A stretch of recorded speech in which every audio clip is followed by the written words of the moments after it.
Imagine going to bed each night with a calm mind, a quiet heart, and the deep, unshakable feeling that everything is exactly as it should be. Imagine closing your eyes, not with worry, but with peace. Now be honest. How many nights have you tossed and turned, replaying conversations, fearing tomorrow, or feeling like your brain just won't shut up? The way you end your day defines how well you sleep, and how you sleep shapes everything else. If you go to bed full of tension, regret, or mental noise, your body may lie still, but your mind will keep running. But if you end your day like a Stoic, with clarity, reflection, and acceptance, then your sleep becomes more than rest. It becomes transformation. Tonight, you're going to discover the ancient Stoic tools that will help you sleep like a sage. These aren't ordinary meditations.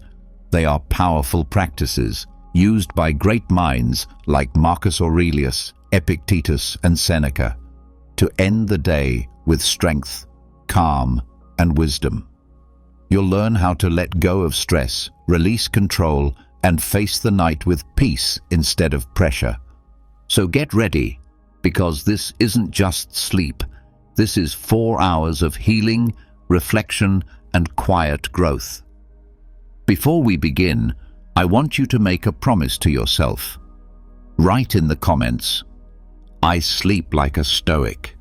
You're not just writing words, you're training your brain to think differently.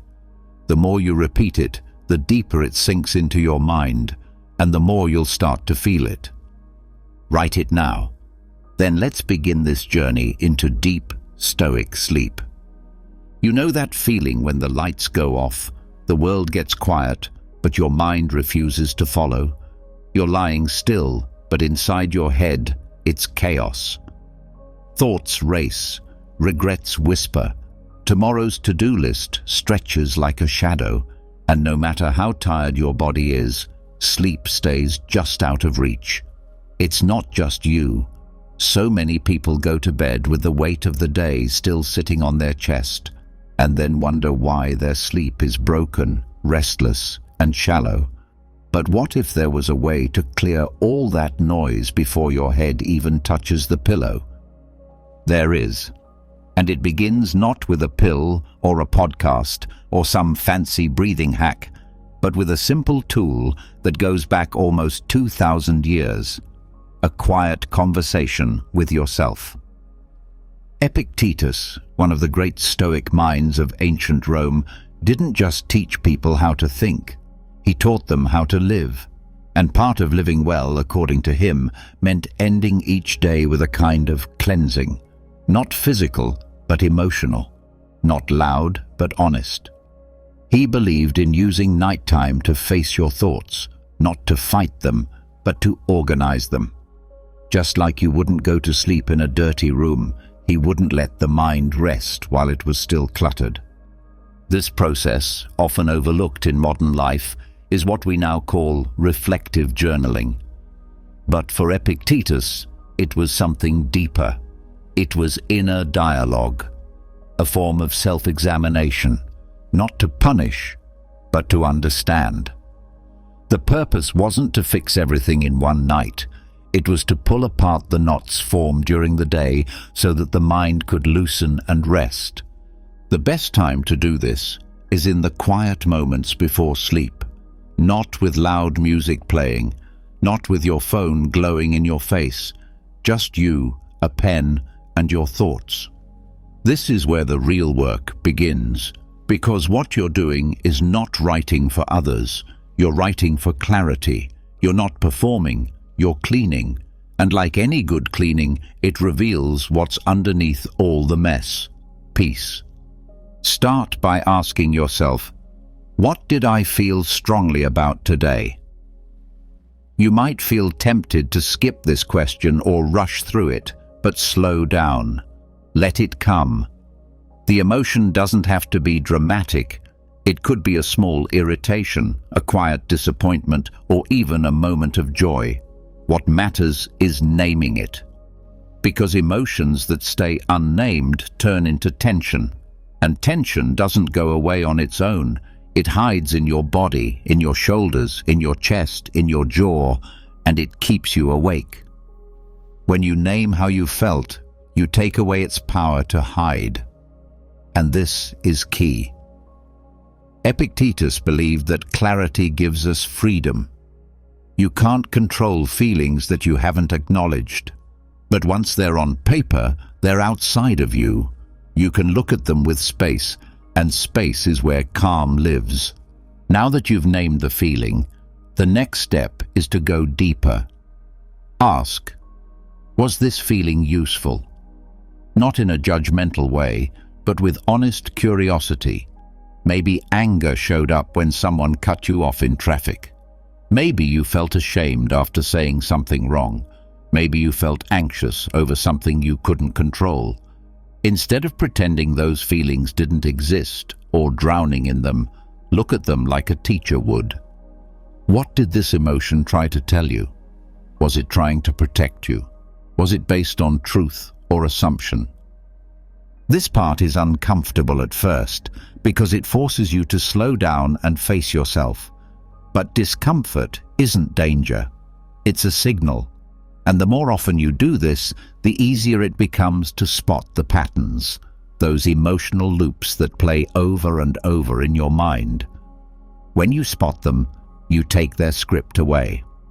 You become the one writing your reactions, not just reacting to everything that happens. There's another layer Epictetus invites us into: expectations.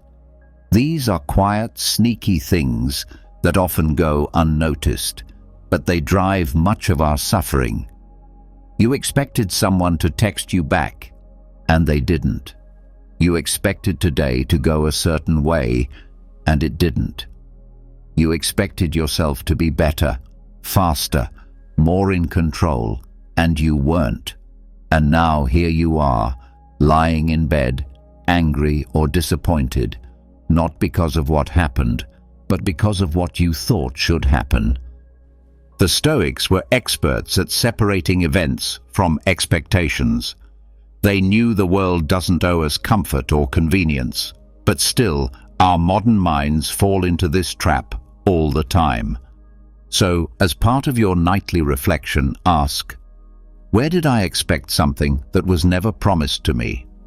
That question alone can remove half the weight from your chest, because you'll start to realize how much of your suffering came not from reality, but from fantasy. And this isn't about blaming yourself. It's about releasing yourself. When you catch an unrealistic expectation, you don't need to scold yourself. You simply correct course, like a sailor adjusting the sails when the wind shifts. You say, I see now, I expected too much. And with that simple insight, you let go of disappointment. You replace it with acceptance, not giving up, just letting go of the need to control what isn't yours to control. At this point in your journaling practice, something starts to shift. You start noticing that the thoughts coming out of you are slower, quieter, and less tangled. It's not that the day became easier. It's that your relationship to it changed. You're not fighting with your experience anymore. You're learning from it. And that's the goal, not perfection, but progress. Epictetus didn't care if you had a flawless day. He cared that you reflected on it, that you asked yourself what you did well, what you could do better, and what you can let go of. This is where your true power lives, in the ability to be honest without shame, to correct gently, to grow slowly but consistently. There's one more layer to this practice, and it's the one most people skip: self-forgiveness. You can do all the reflection in the world, but if you end the day with guilt sitting in your chest, sleep won't come easily. Epictetus believed in responsibility, yes, but he also believed in compassion, not the soft, empty kind, but the strong kind, the kind that looks yourself in the mirror and says, I fell short, but I won't carry this forever.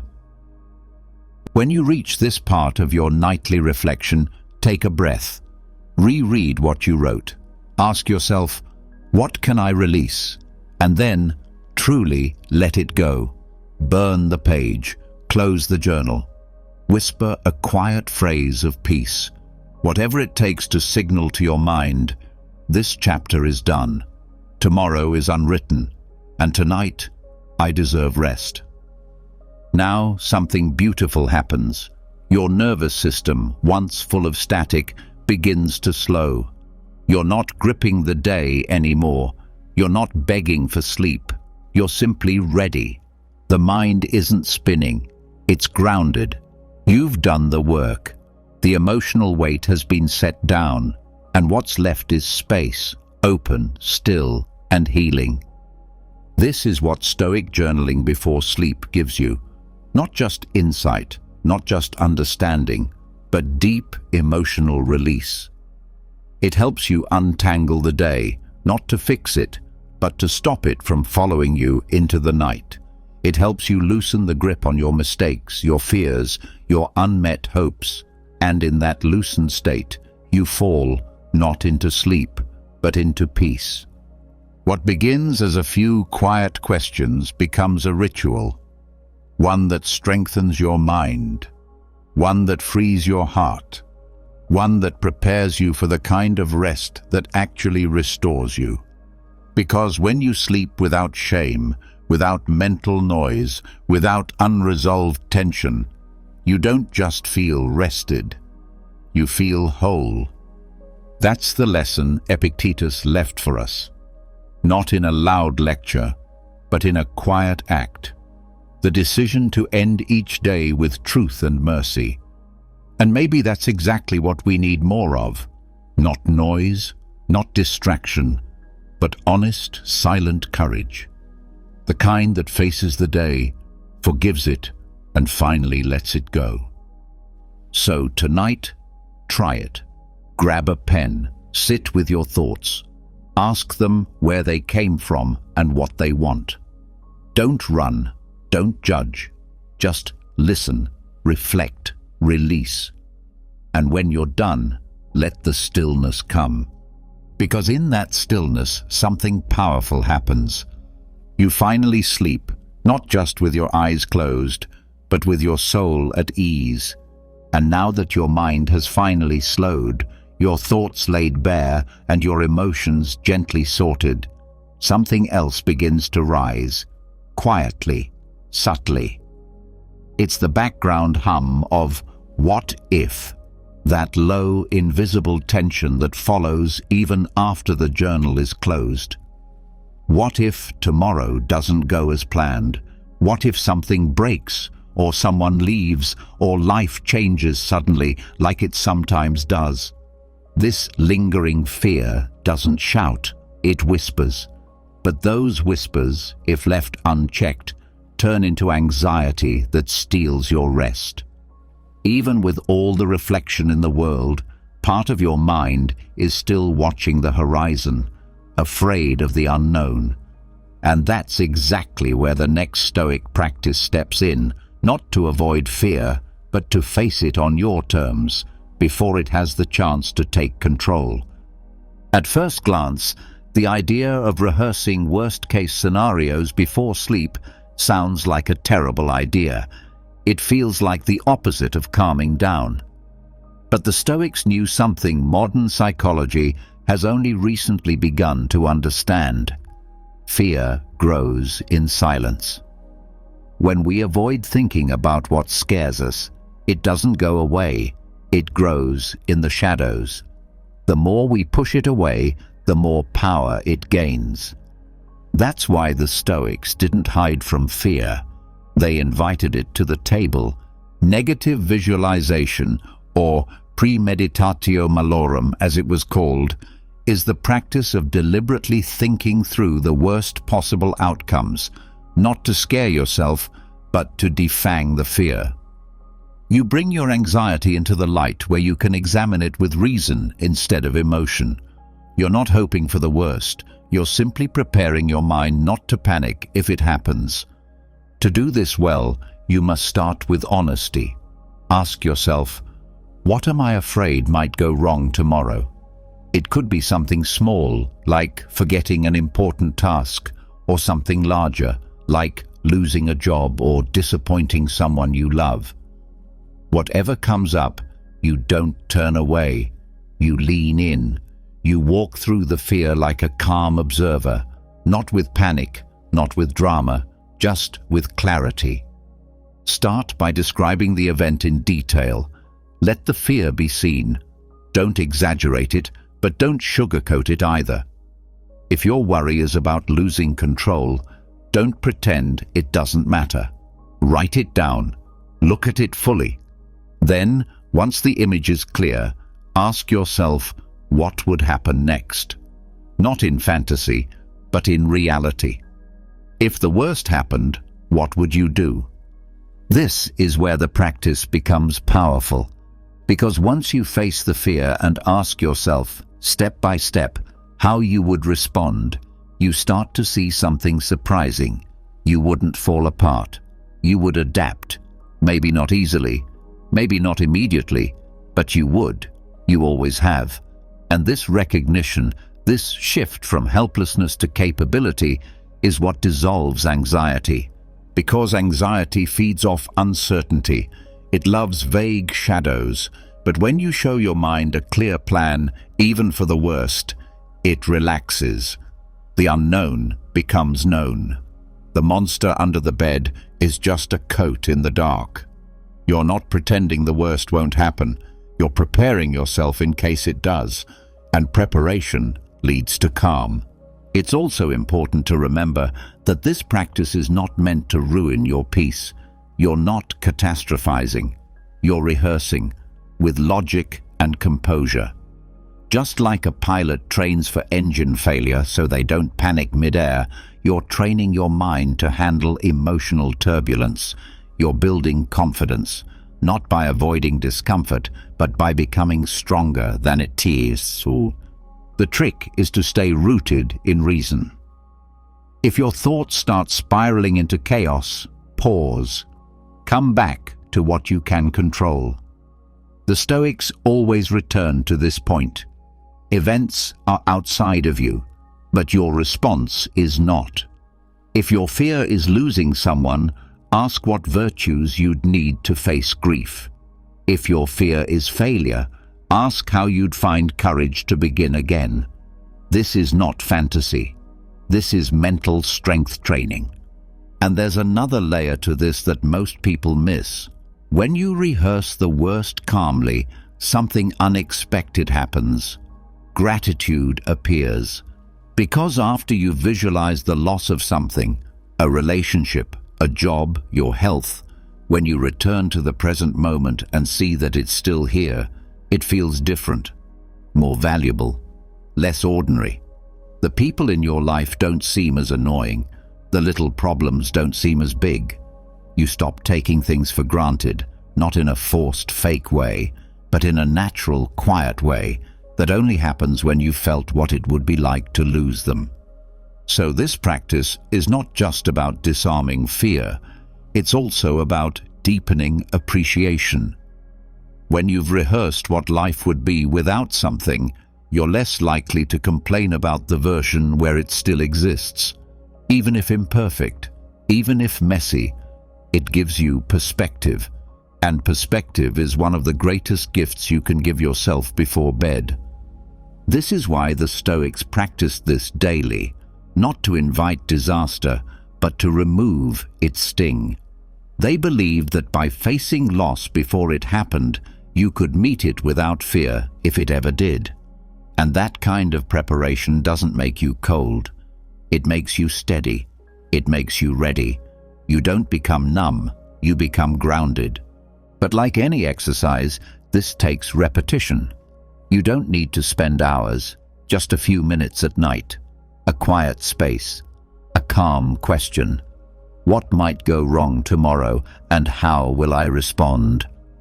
And then a gentle walk through your own courage, your own strategy, your own ability to withstand. There's also another benefit. When you do this before bed, your subconscious mind absorbs it. Instead of falling asleep filled with vague dread, your mind drifts into rest, having seen the storm, walked through it, and made peace with it. You're no longer waiting for disaster to strike. You've already met it and made a plan. This frees up mental space, because much of what keeps us up at night isn't the actual problem, it's the anticipation of the problem. That slow, silent tightening in the chest, that half-thought fear lurking at the edge of awareness. But once you name it, explore it, and visualize your response, the tension leaves.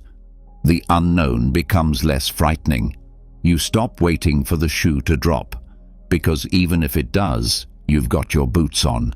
And it's not about being overly serious. In fact, sometimes this practice helps you see how absurd your fears actually are. When you walk through the scenario calmly, you might realize that the disaster you feared is just your ego talking, that the ruin your mind predicted is actually just a small setback. And this gives you power, because once fear is seen clearly, it loses its hold. You may even start to laugh at your anxiety, not to mock it, but to see how often it tricks you, how often it convinces you the world is ending over things that barely matter a week later. And in that laughter, there's release. A kind of soft surrender to life's unpredictability. You stop trying to control every detail. You start trusting yourself to adapt. This mindset becomes a habit. The more you rehearse calmly, the less you panic in real life. When something actually does go wrong, your brain says, "Ah, we've been here before." And instead of freezing, you act with clarity, with purpose, with dignity. That's the mark of a Stoic. Not someone who feels nothing, but someone who fears less. The final piece of this practice is closing the loop. Once you've rehearsed the worst and seen your response, return to the present. Reconnect with the reality in front of you. Remind yourself, right now, I am safe. Not in a forced, wishful way, but in a grounded, evidence-based way. Breathe into that truth. Feel the floor under you, the bed holding you, the breath steady in your chest. This is not denial. This is balance. You've faced the storm and returned home. This is the gift of negative visualization. It doesn't create fear, it tames it. It transforms vague anxiety into quiet strength. It turns "what if" into "I'm ready." And in that readiness, sleep comes, not from distraction, but from peace. So tonight, don't be afraid to look your fears in the eye. Walk through the dark room with a light in your hand. You'll see that most of the monsters are just furniture in strange shapes. And when you've seen them clearly, they don't scare you anymore. You see them, you nod, you go to bed anyway, because your courage has already done its job. And tomorrow, you'll wake not only rested, but more unshakable than the day before, because the mind that prepares with reason sleeps without fear, and the person who sleeps without fear rises with power. Quiet, steady, unshakable power. The kind the Stoics called peace. Even after facing your fears and seeing them for what they are, there's often still something left behind. A quiet pull in the background, tugging at your thoughts, trying to reach forward into tomorrow. It shows up subtly. A small question about what you forgot. A mental checklist that won't stop reloading. A what if that insists on staying. This is no longer fear of catastrophe. It's a different kind of noise. It's anticipation, planning, control disguised as preparation. And this too can keep you awake. This is where the Stoic wisdom of Seneca becomes vital. His teaching didn't just help with managing loss or fear, it taught the art of letting go of the future. Because while many people are stuck reliving yesterday or replaying worst-case scenarios, just as many suffer from the endless mental rehearsal of what comes next. Even in quiet moments, the brain can't help but lean forward, scanning what hasn't even happened yet, as if worrying about it might stop it from unfolding badly. It doesn't. Seneca believed that the way to peace was not found in planning every step ahead.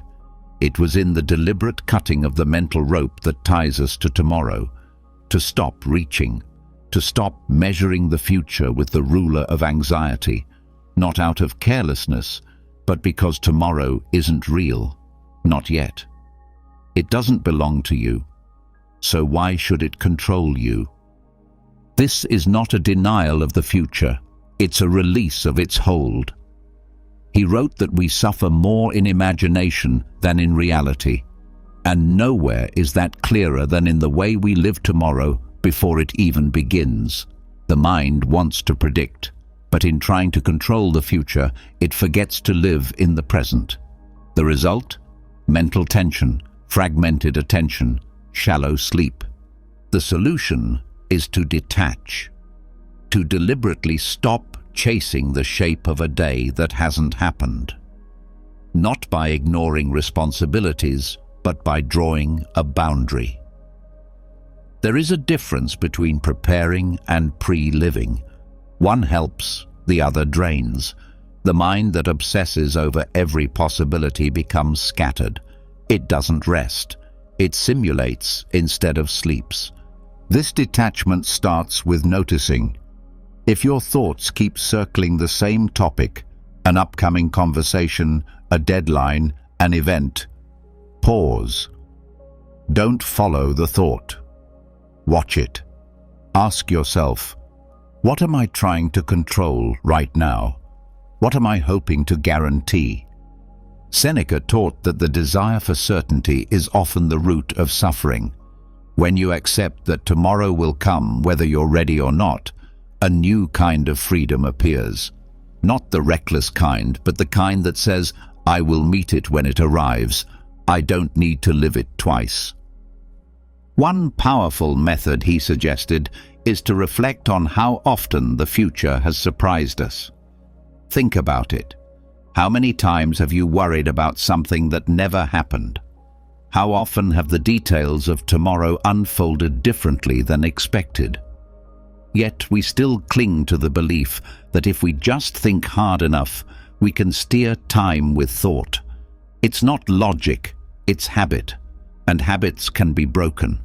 A practical step here is to write down any future concerns before bed, not to solve them, simply to move them out of your head and onto the page. This creates a mental gate. You're not erasing your duties, you're storing them, like putting tools away in a drawer so you can rest. It tells the brain, we're done for today.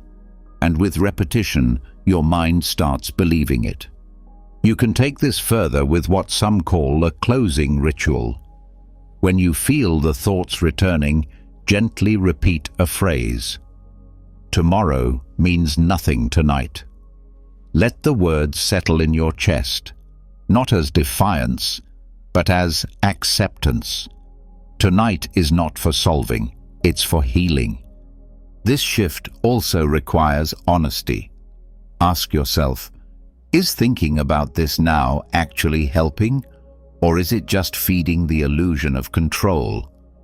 Most often, it's the latter. Planning past a certain point becomes worry in disguise.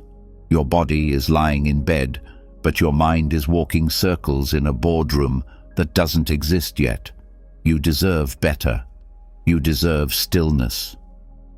Detaching from the future also helps you reconnect with your physical body, because thoughts about tomorrow are almost always mental. They pull you up, out, away. But peace lives in sensation. You can't feel your breath in tomorrow. You can only feel it now.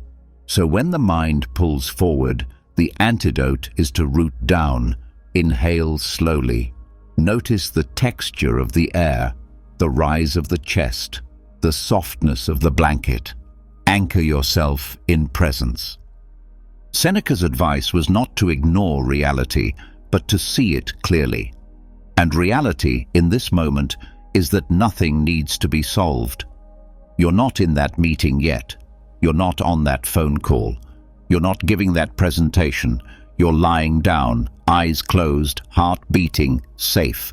And that truth deserves your full attention. There's also value in remembering how much power you still have when you rest. Many people resist sleep because they think stepping away from action means giving up control. But true control is found in knowing when to stop, when to say, "This is enough for today." The farmer doesn't keep digging all night to force the seeds to grow. He plants, he waters, and then he trusts. This trust is not laziness, it's wisdom. The ability to let go when letting go is what's needed most. The Stoics were not obsessed with movement. They were obsessed with meaning. And sometimes the most meaningful act is stillness. To be able to say, "I will show up when it's time, but for now, I release everything that is not now." And when you do this regularly, something changes in the way you sleep. The mind no longer feels pulled in 20 directions. There's no invisible battle happening in the background. There's no mental rehearsal draining your energy. Just the quiet, firm decision to live one day at a time, and not a moment sooner. Letting go of the future also invites deeper self-trust. Because if you're not rehearsing every detail, you're trusting your ability to respond in real time. You're not avoiding responsibility. You're owning your capacity. You're saying, "Whatever happens, I'll handle it." And that mindset doesn't make you unprepared. It makes you unshakable. There's another benefit too. Your relationships change. When you're no longer living ahead of yourself, you show up better for others. You listen more. You're present. You're not preoccupied by 1,000 future scenarios. You're there, fully, and people feel that. You become more grounded, more stable, more real. Even your body responds. Tension eases. Your nervous system slows. Hormones balance. Sleep deepens. Because when the brain stops predicting and starts resting, it signals safety. And safety is what allows the body to drop fully into rest. Seneca would say that the wise man accepts that what will come, and what won't, won't. The goal is not to manipulate fate, it's to meet it with grace. That means resting not only because you're tired, but because it's time, and trusting that your ability to act will be there when it's needed. As you develop this habit, the gap between thought and peace gets smaller. The moment you notice your brain leaning forward, you catch it. You breathe. You step back. You repeat your phrase. You return to now. It's a cycle: awareness, detachment, presence, rest. It may take practice. The mind will want to go back. It's used to running ahead.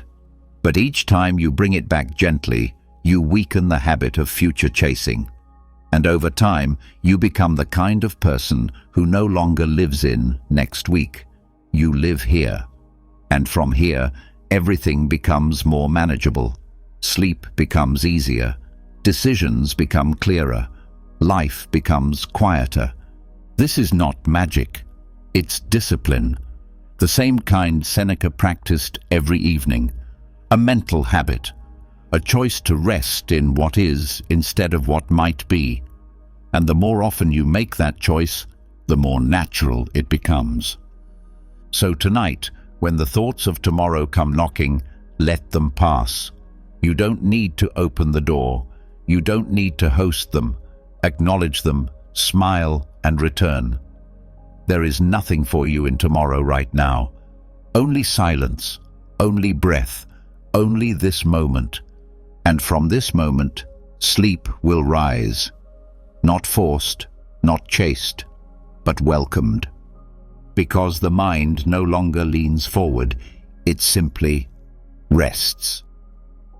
Once the future has been set down, once the mind no longer reaches forward to control what isn't yet real, something else begins to rise quietly from beneath the stillness. A thought you may have brushed off earlier in the day, a truth we all carry but rarely hold. The day has ended, and it will never return. This night, like every night, is a closing. One chapter finished, and there is no promise of another. That's not meant to frighten, but to focus. There is a kind of clarity that only comes when you accept how temporary this all is. A clarity that wipes away trivial thoughts and leaves only what truly matters. This isn't about death in a dramatic sense. It's about presence, depth, honesty.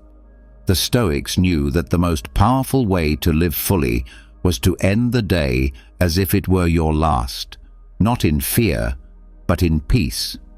To look at the pillow not just as a place to sleep, but as a place to surrender.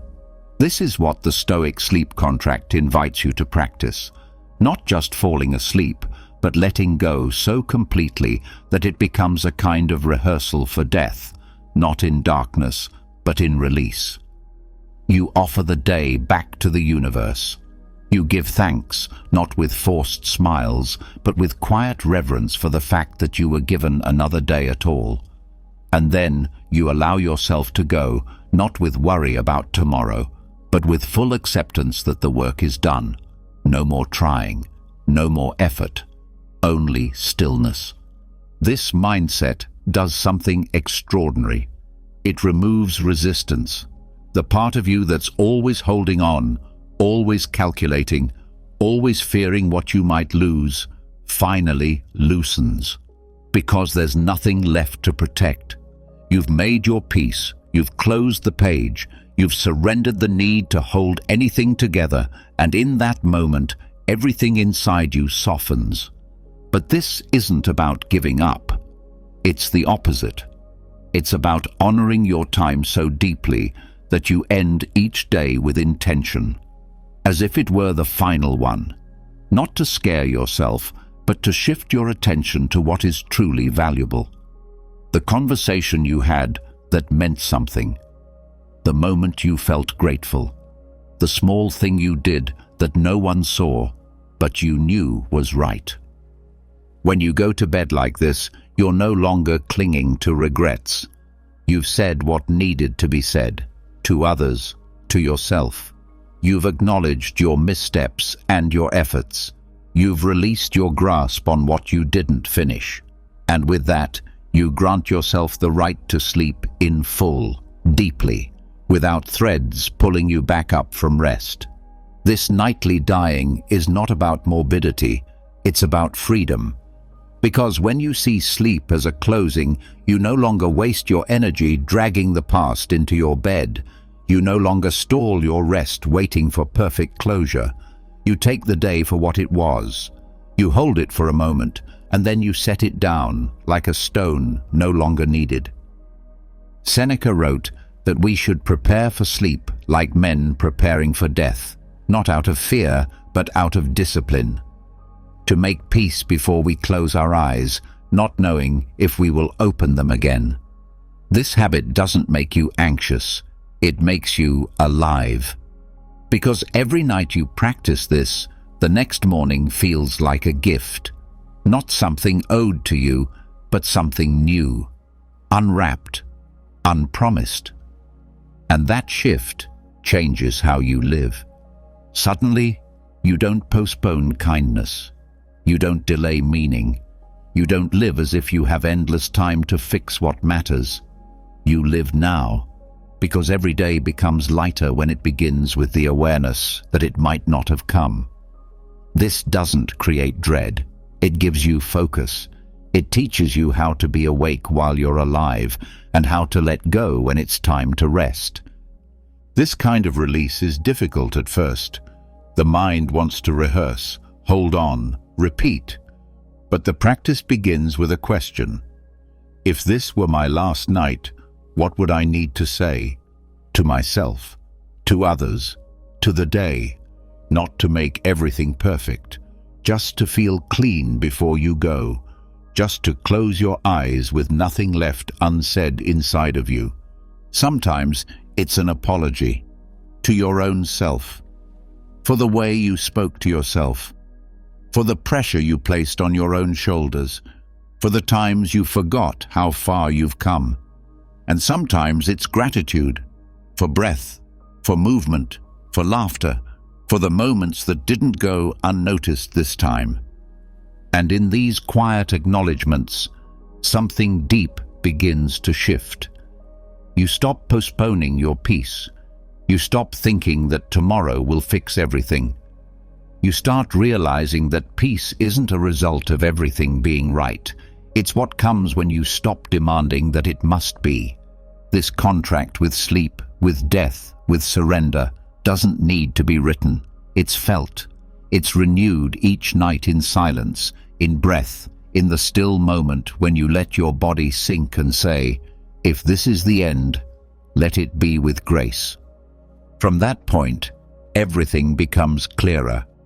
The noise falls away. What remains is you, simple, aware, and quiet. You're no longer a character in the middle of a story.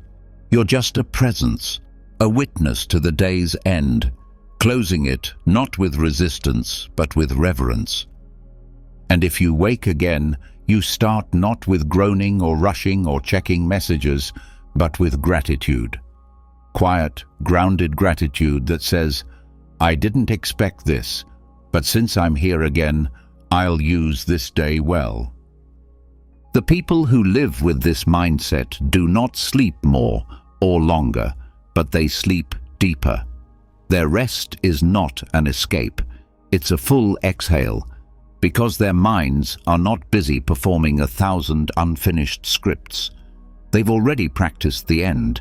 They've already made peace with closure. And that brings with it the rarest kind of calm. This practice also softens fear, not just of sleep, but of life.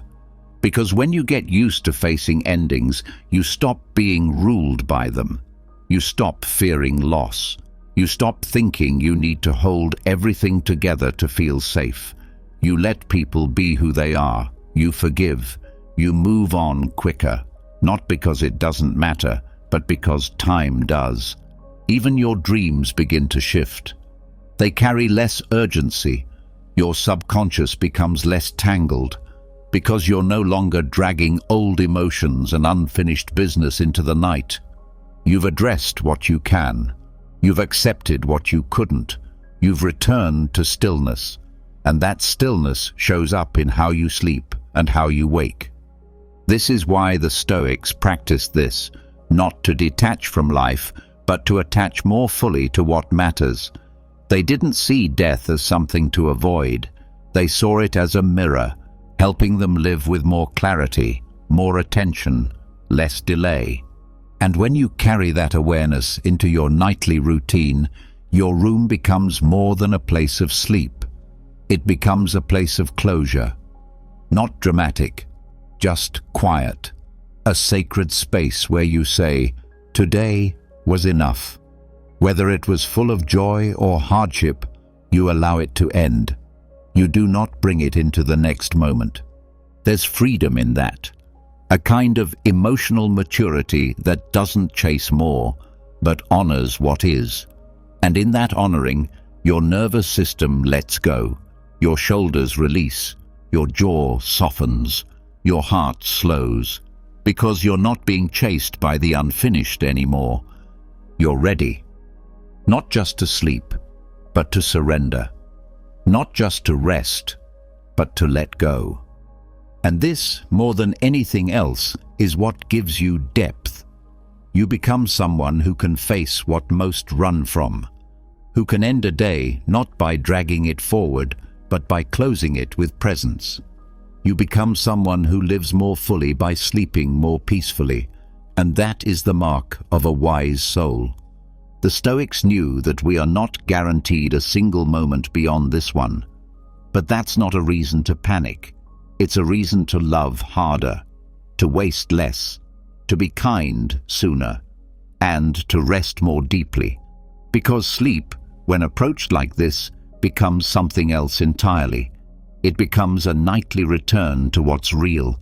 And if tonight is your last night, let it be one where you felt peace, one where you needed nothing more, one where you gave thanks, released the day, and met the dark with open hands.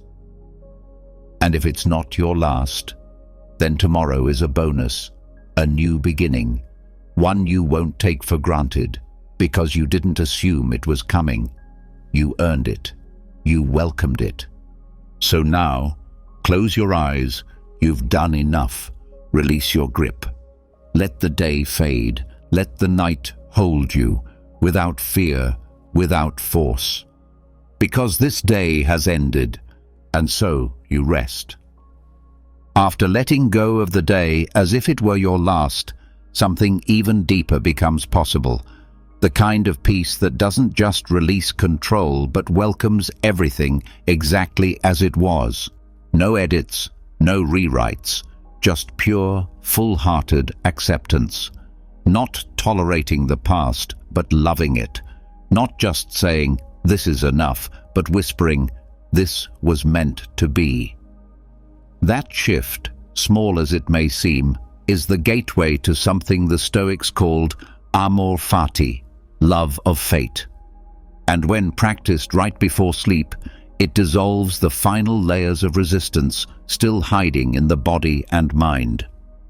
There's a part of us, even after journaling, facing fears, releasing expectations, and rehearsing endings, that still holds on to the idea that things should have gone differently. We think certain conversations should have ended another way, that our efforts should have been rewarded, that we shouldn't have been misunderstood, delayed, overlooked, or hurt. We may not say it out loud, but we carry it. Quiet tension in the background of our minds. This quiet resistance becomes the final barrier to peace. Not because we are weak or ungrateful, but because deep down we want life to follow our design. The Stoics saw this clearly. That much of human suffering is not about what happens. It's about the belief that it should have happened some other way. Amor Fati is the practice of ending that argument, not by force, but by reorienting your view. It's choosing to say, not only do I accept this day, I welcome it. Even the things you wish had gone differently, even the moments that didn't feel fair, even the pain. You take it all, not just because you have no choice, but because each part was a piece of something bigger, your growth, your strength, your path. To begin this practice, start by looking back over the day with a different lens. Not through disappointment, but through curiosity. Ask yourself, what if this happened for me, not to me? Not as a cliché, but as a real question. What if that delay protected you from something else? What if that failure revealed where you still need growth? What if that difficult moment was part of the lesson you didn't know you needed yet? You'll start to see something. The narrative changes. The same events, seen from a different posture, start to feel lighter. Because they're no longer mistakes, they're building blocks. And in that realization, the body begins to soften.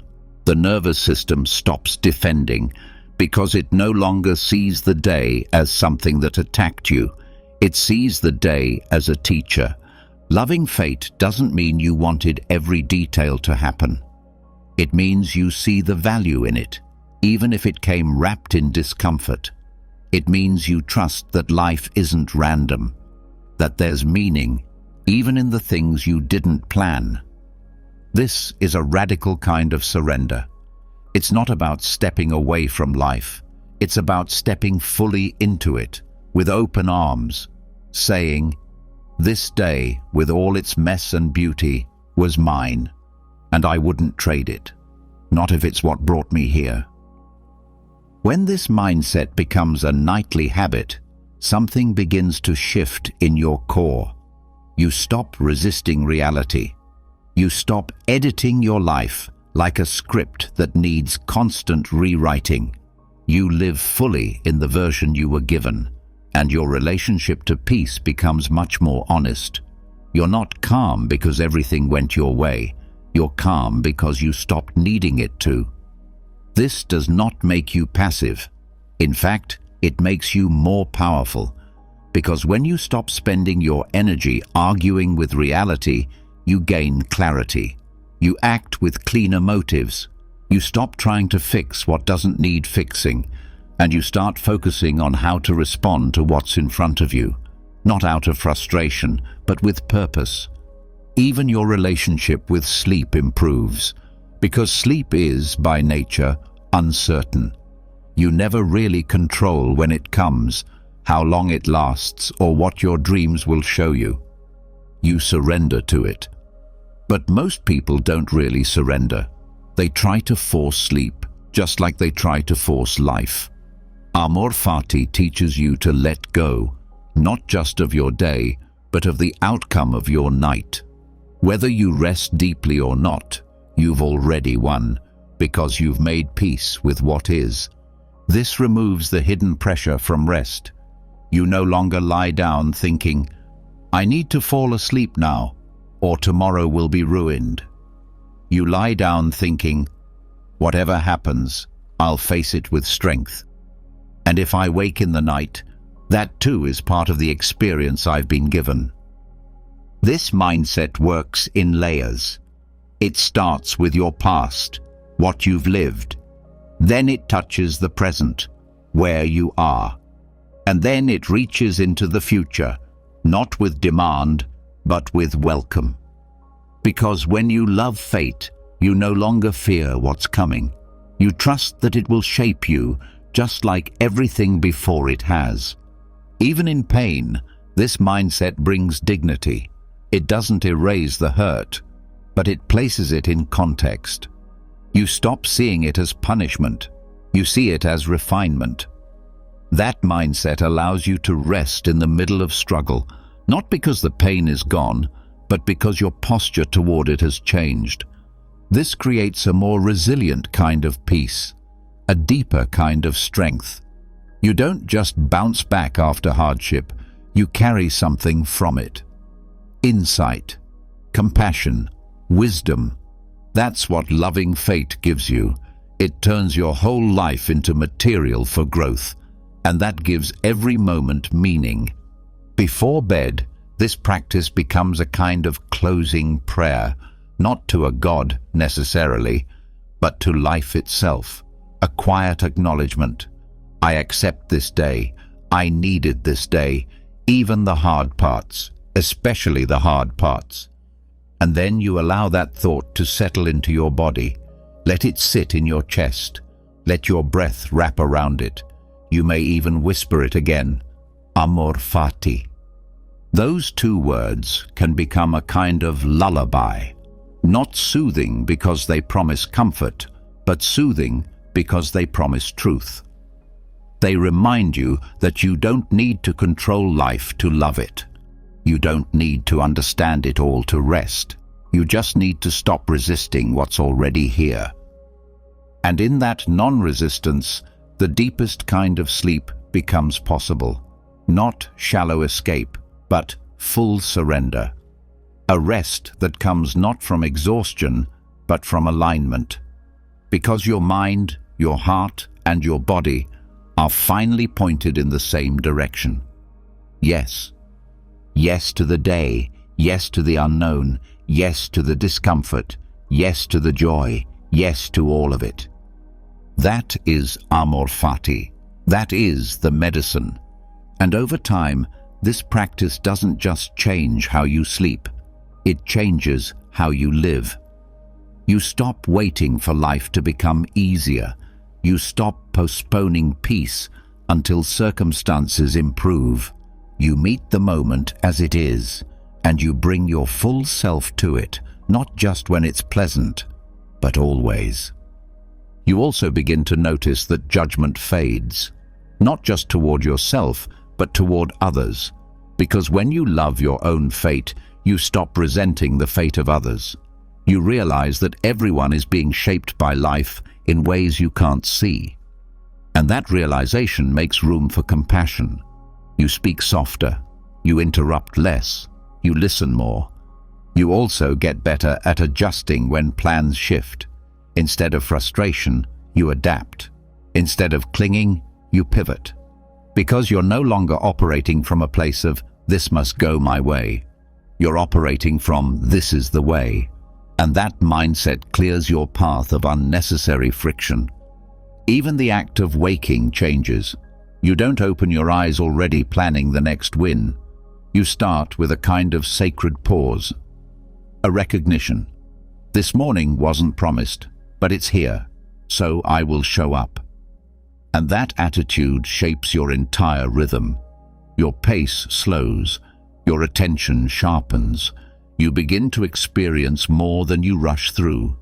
Because when you love your fate, you love your moments. You see them as rare. You stop asking for more and start using what you have. And in doing so, you become someone others feel calm around. Not because your life is perfect, but because you're not at war with it.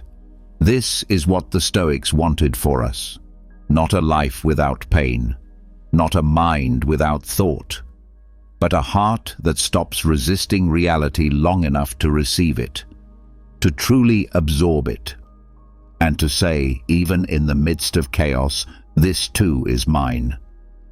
So now, as your body prepares to rest and your thoughts begin to thin, let this be your last act of the day. Not clinging, not wishing, not fixing, just welcoming.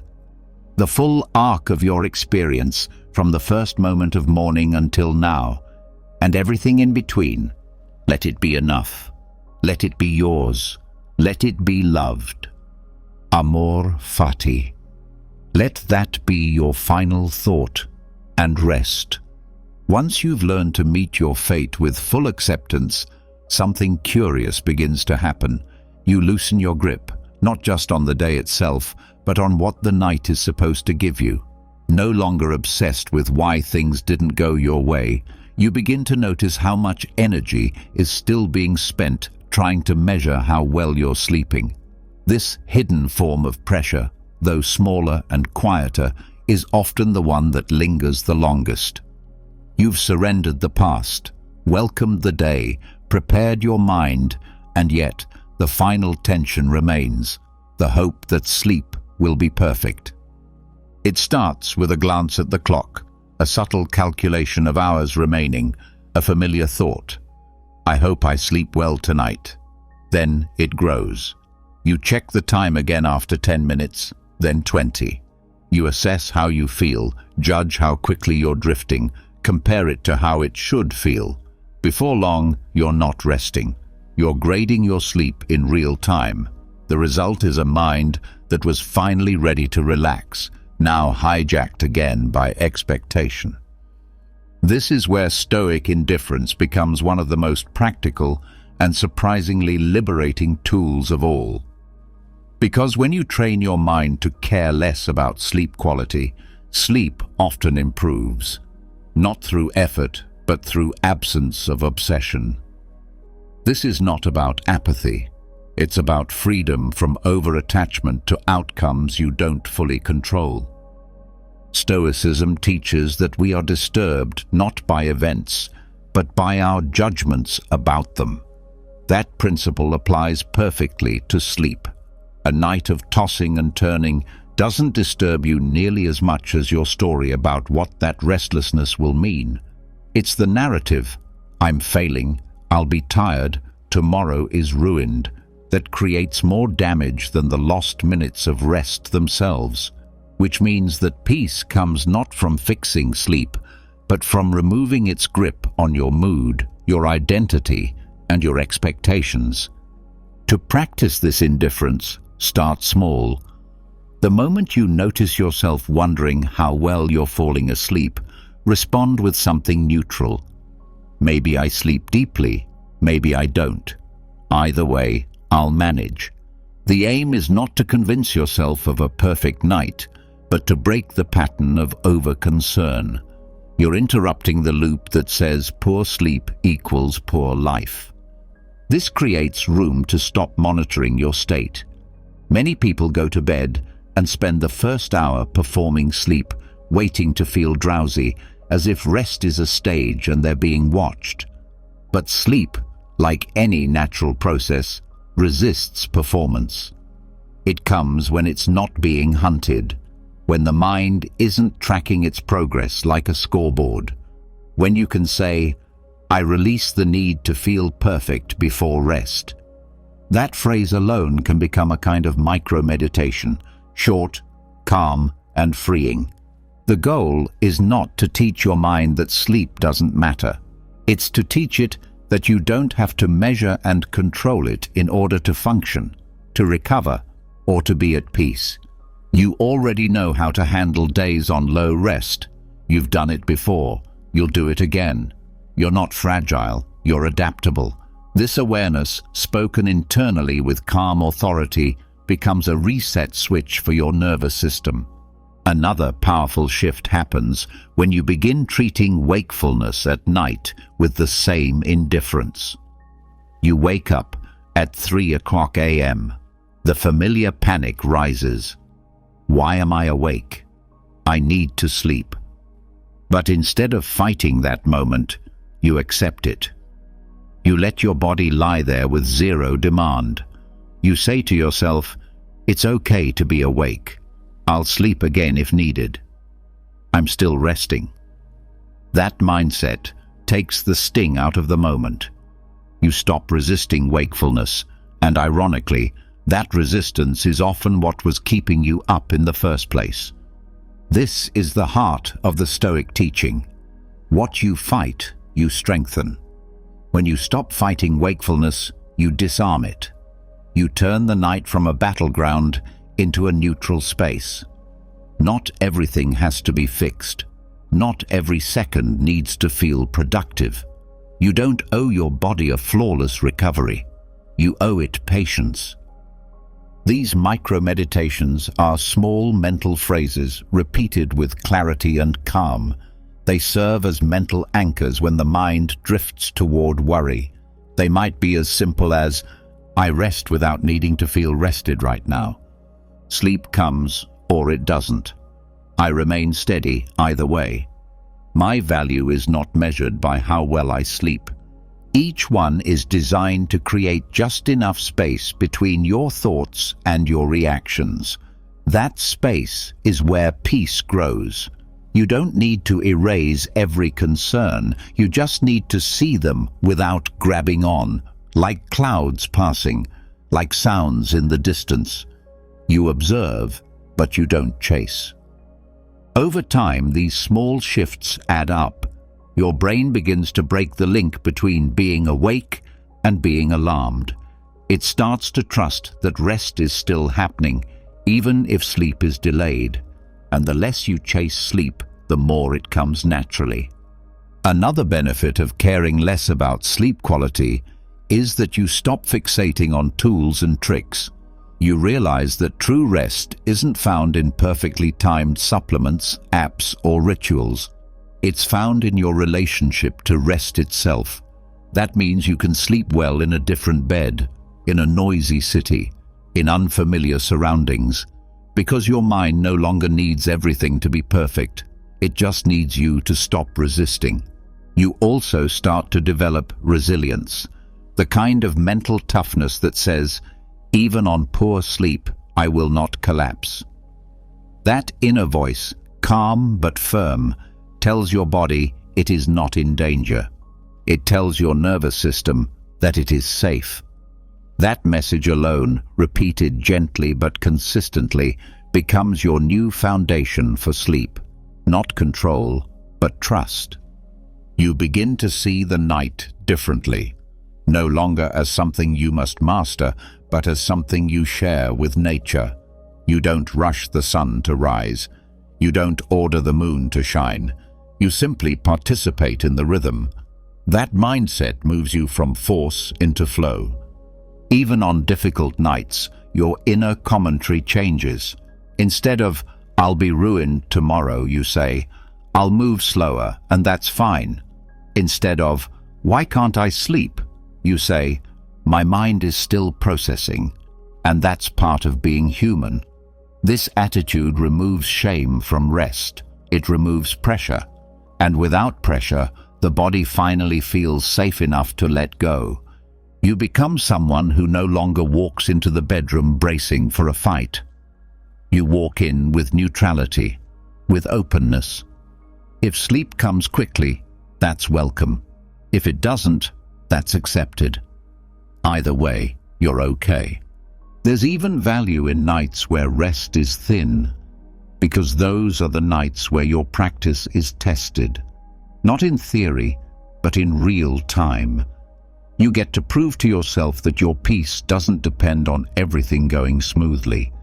That kind of proof stays with you. It's stored in your bones. It makes you stronger, not because you fought harder, but because you allowed yourself to stop fighting.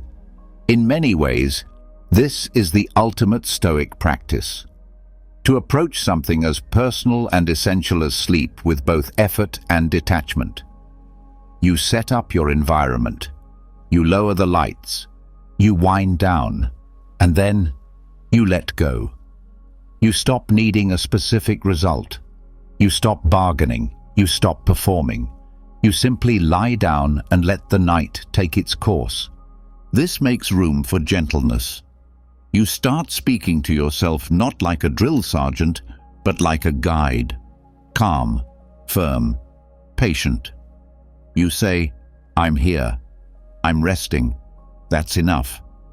And even if your eyes stay open longer than you want, you stop believing that this is a failure. It's not. It's simply what is. And what is always enough. The deeper you go into this practice, the more you notice how rest sneaks up on you. You wake the next morning surprised to find that you drifted, not because you tried harder, but because you stopped trying.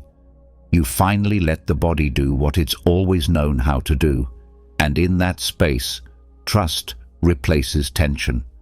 And where there is trust, sleep follows. This kind of peace doesn't show up overnight, but it begins the moment you stop measuring rest like a task to complete. The moment you stop needing to feel a certain way in order to approve of yourself. The moment you start saying, "However this night unfolds, I remain steady." And so tonight, release the grip. Step out of judgment. Let your rest be imperfect, if that's what it needs to be. Say the words gently to yourself. "I no longer chase sleep. I allow it." That simple phrase, spoken not as a trick, but as truth, opens the door. And when the door is open, rest doesn't have to be summoned. It arrives, quiet, slow, and real. After letting go of expectations about sleep and softening the grip on outcome, your body begins to notice something subtle yet powerful. It's not just thoughts that keep you awake, but the way your breath follows them. Shallow, tight, rushed. The breath mirrors the mind. Even when you think you're calm, your chest might still be holding on.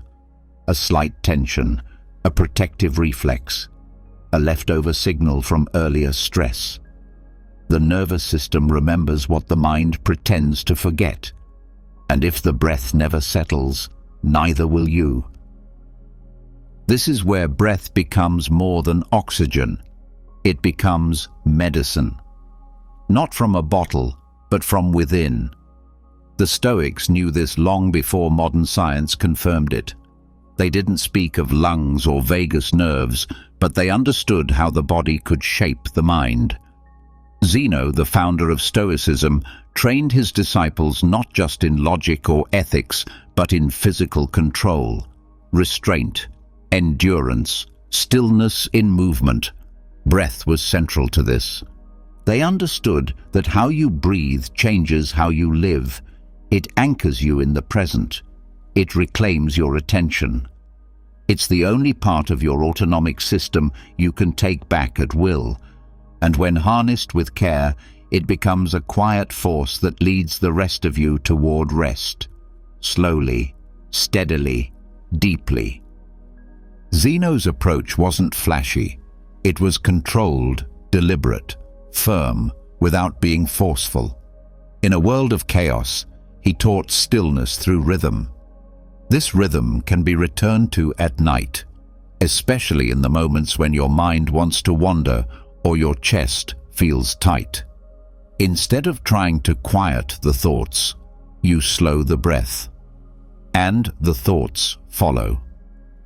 The method is simple, but not shallow.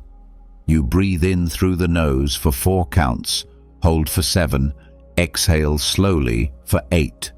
This creates a physiological response, a drop in heart rate, a calming of the adrenal system. But it's not just biology, it's ritual. A statement of control, not over the outside world, but over your inner state.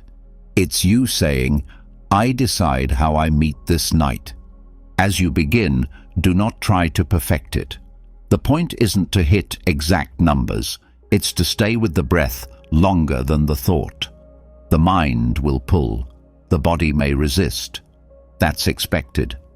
Endurance was Zeno's lesson, not in pushing through, but in staying steady, breath after breath, no judgment, no rush.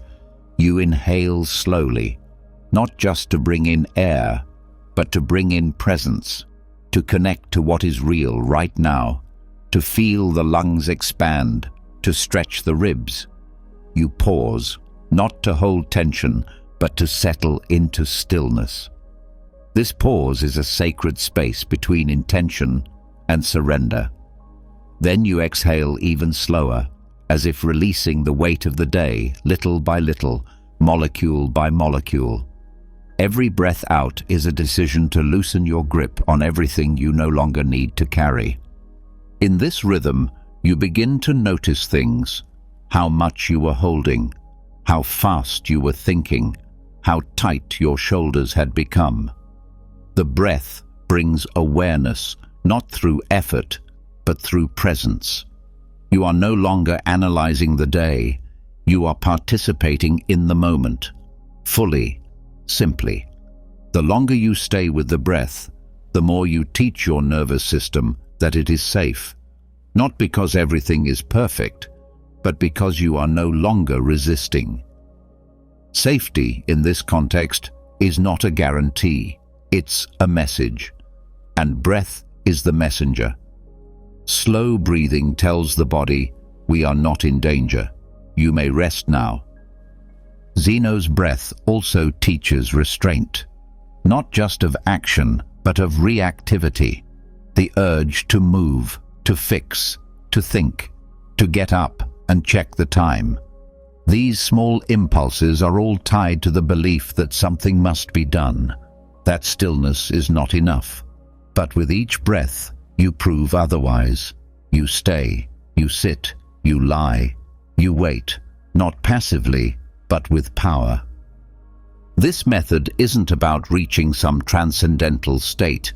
It's about reclaiming the natural state that was always yours, the one buried under deadlines and distractions, the one that speaks softly and waits patiently, the one that only reveals itself when the noise drops low enough to hear it.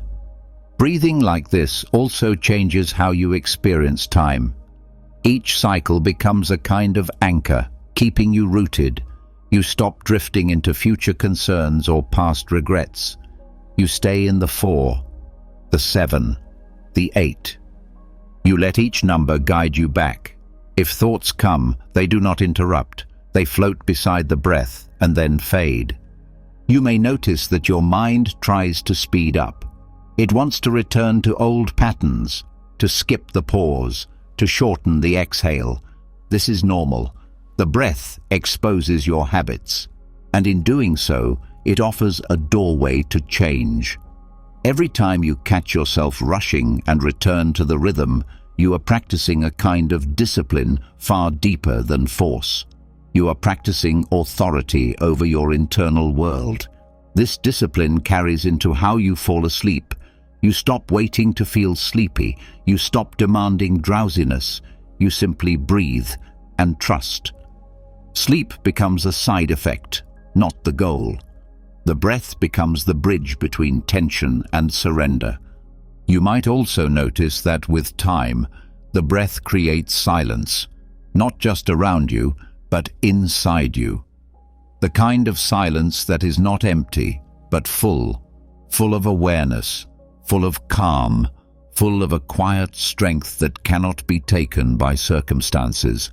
This is the reward of the practice, not just better sleep, but deeper resilience. In that silence, you may feel emotions rise, sometimes grief, sometimes joy, sometimes nothing at all. The breath makes space for whatever is real. You do not need to interpret, just allow. The breath is not trying to fix you, it's trying to reveal you. Each night you return to this practice, your body learns quicker. You enter the rhythm with less resistance. The breath meets you like an old friend, familiar, gentle, steady. The body no longer waits to be convinced, it follows. And when the body follows, rest is no longer something to chase. It arrives quietly, like the tide, unforced, certain. You also begin to carry this rhythm into your days. In moments of stress, you find yourself pausing, slowing, choosing a longer exhale instead of a sharper word. You begin to see how breath changes not just your sleep, but your choices. It becomes your tether to clarity. Zeno didn't leave behind a written method, but his life was his teaching, a life of simplicity, control, endurance. This breath is our way of learning what he practiced, not in words, but in rhythm, not in theory, but in the muscles, the lungs, the stillness. As you lay down tonight, you are not just lying in a bed, you are entering a training ground, a place where your breath becomes your teacher. Not harsh, not rushed, but firm, patient, present. Let the inhale gather you, let the pause steady you, let the exhale free you. And let it all repeat, not to force sleep, but to practice peace. Because the one who masters breath masters the night, and the one who masters the night wakes not just rested, but whole. Once the breath has steadied and the body begins to release what it was holding, the mind becomes still enough to receive something even deeper, a perspective shift that does not come from within, but from far, far beyond. Up to this point, much of your night's preparation has focused on your thoughts, your patterns, your body, your history. But there is a quiet liberation in leaving the self behind altogether. Not in a way that erases your identity, but in a way that makes space around it. When everything inside has been settled, it becomes possible to look outward and upward, not to escape, but to place your life inside a bigger frame. The Stoics often practiced this zooming out as a way of keeping perspective. Marcus Aurelius wrote in his Meditations that when you feel overwhelmed, step back and look at the stars. He meant it literally. He described how the soul could be elevated by contemplating the scale of the universe. This wasn't meant to make you feel small in a diminishing way, but small in a grounding way. Small, but still part of something vast and meaningful. That shift takes pressure off the self, off your tasks, off your image, off your fears. When you're lying awake and tangled in thought, the mind makes everything personal. It starts to believe your current frustration or worry is the center of all things. Your world narrows. But the moment you mentally lift above it and view your life from a wider vantage, something softens, not because your problems vanish, but because their weight becomes relative. You begin to see how temporary, how passing, how fluid everything really is. What felt like a mountain becomes a hill. What felt urgent becomes quiet. This isn't spiritual bypassing. It's clarity. It's using reason to dissolve distortion. You are not minimizing your experience. You are correctly placing it within a universe that has been moving for billions of years without your control and without your permission. And yet, you are here. A breath, a thought, a moment of consciousness floating on a small rock, circling a star in a galaxy among billions. That view does not erase meaning, it gives it context. And from context, peace begins to grow. When you contemplate the cosmos before sleep, you are not looking for answers. You're not searching for significance. You are simply surrendering your need to grasp it all. The stars do not ask to be understood. They do not demand urgency. They just are. And so are you. This alignment between your smallness and the universe's vastness becomes a balm for the part of you that feels overwhelmed by your own story. This practice can begin with a single question. Where am I really? Not in terms of geography, but in terms of position in time and space. Right now, in this moment, you are part of a planet spinning through infinite blackness, surrounded by silence, light, and particles in motion. Your heartbeat is one sound among billions. Your thoughts are neurons firing in a temporary container, and the sun will rise tomorrow, whether you sleep or not. Whether you solve your problem or not, whether you are ready or not. That thought is not meant to make you feel irrelevant. It's meant to free you from unnecessary weight. You are not here to carry the universe on your back. You are a piece of it. A flicker of awareness inside a cosmic dance. When you see that clearly, the pressure to constantly prove yourself begins to dissolve. You no longer feel the need to control everything, because you finally see how little control you ever truly had.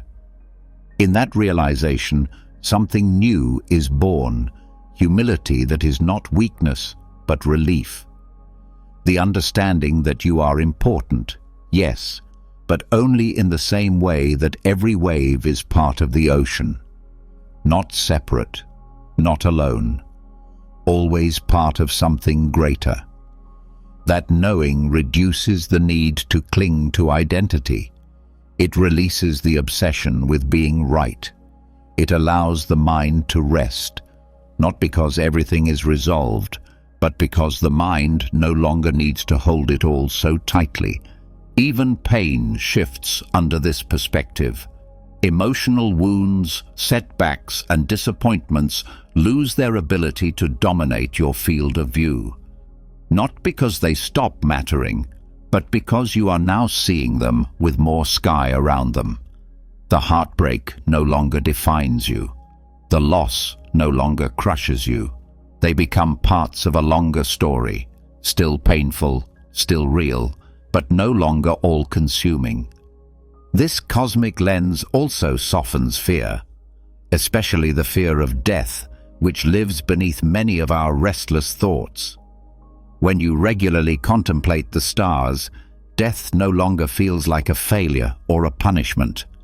It becomes a return, a dissolving into the same matter that once formed stars and rivers and trees. You see how everything recycles, how nothing truly ends, only transforms. That kind of acceptance is not philosophical, it's practical. It teaches your body to stop resisting the natural flow of time. And when you lie in bed with this mindset, your room becomes something more than a place to sleep. It becomes a temple of stillness, a place where your problems shrink, not because they vanish, but because they are held in proper scale. You are not ignoring anything. You are putting space around everything. And in that space, there is breath. There is rest. You may find it helpful to visualize the earth from above, not as an escape, but as a grounding practice. Begin from the room you are in, then pull back to your building, then your city, your region, your country, the globe. Then out further, past the orbit of the moon, past the sun, past the solar system. And still your breath continues. A single, fragile human experience suspended in a vast web of unknowns. And yet, here you are, alive, feeling, thinking, resting.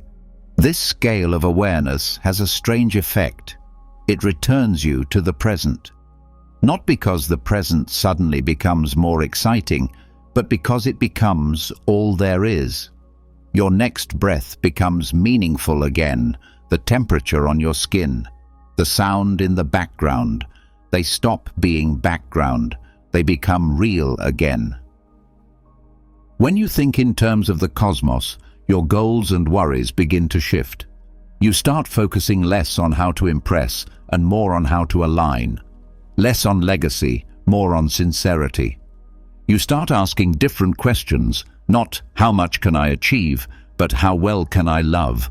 Not how can I win, but how can I belong? That shift lowers your defenses. It also silences the ego. This change also alters how you relate to others. You begin to see their struggles, their fears, their mistakes, as part of the same human fragility you carry. You become more forgiving, less reactive, because you understand that we are all just passing through, brief visitors trying to find peace in a world that was never fully ours. You also become more sensitive to beauty, not just in art or nature, but in moments. The kind you might otherwise miss if you were stuck in your head. A glance, a breath, a stretch, a silence. These things stop being filler. They become sacred. Because in the vastness of time, these are the things you'll remember. Not your schedule, but your presence.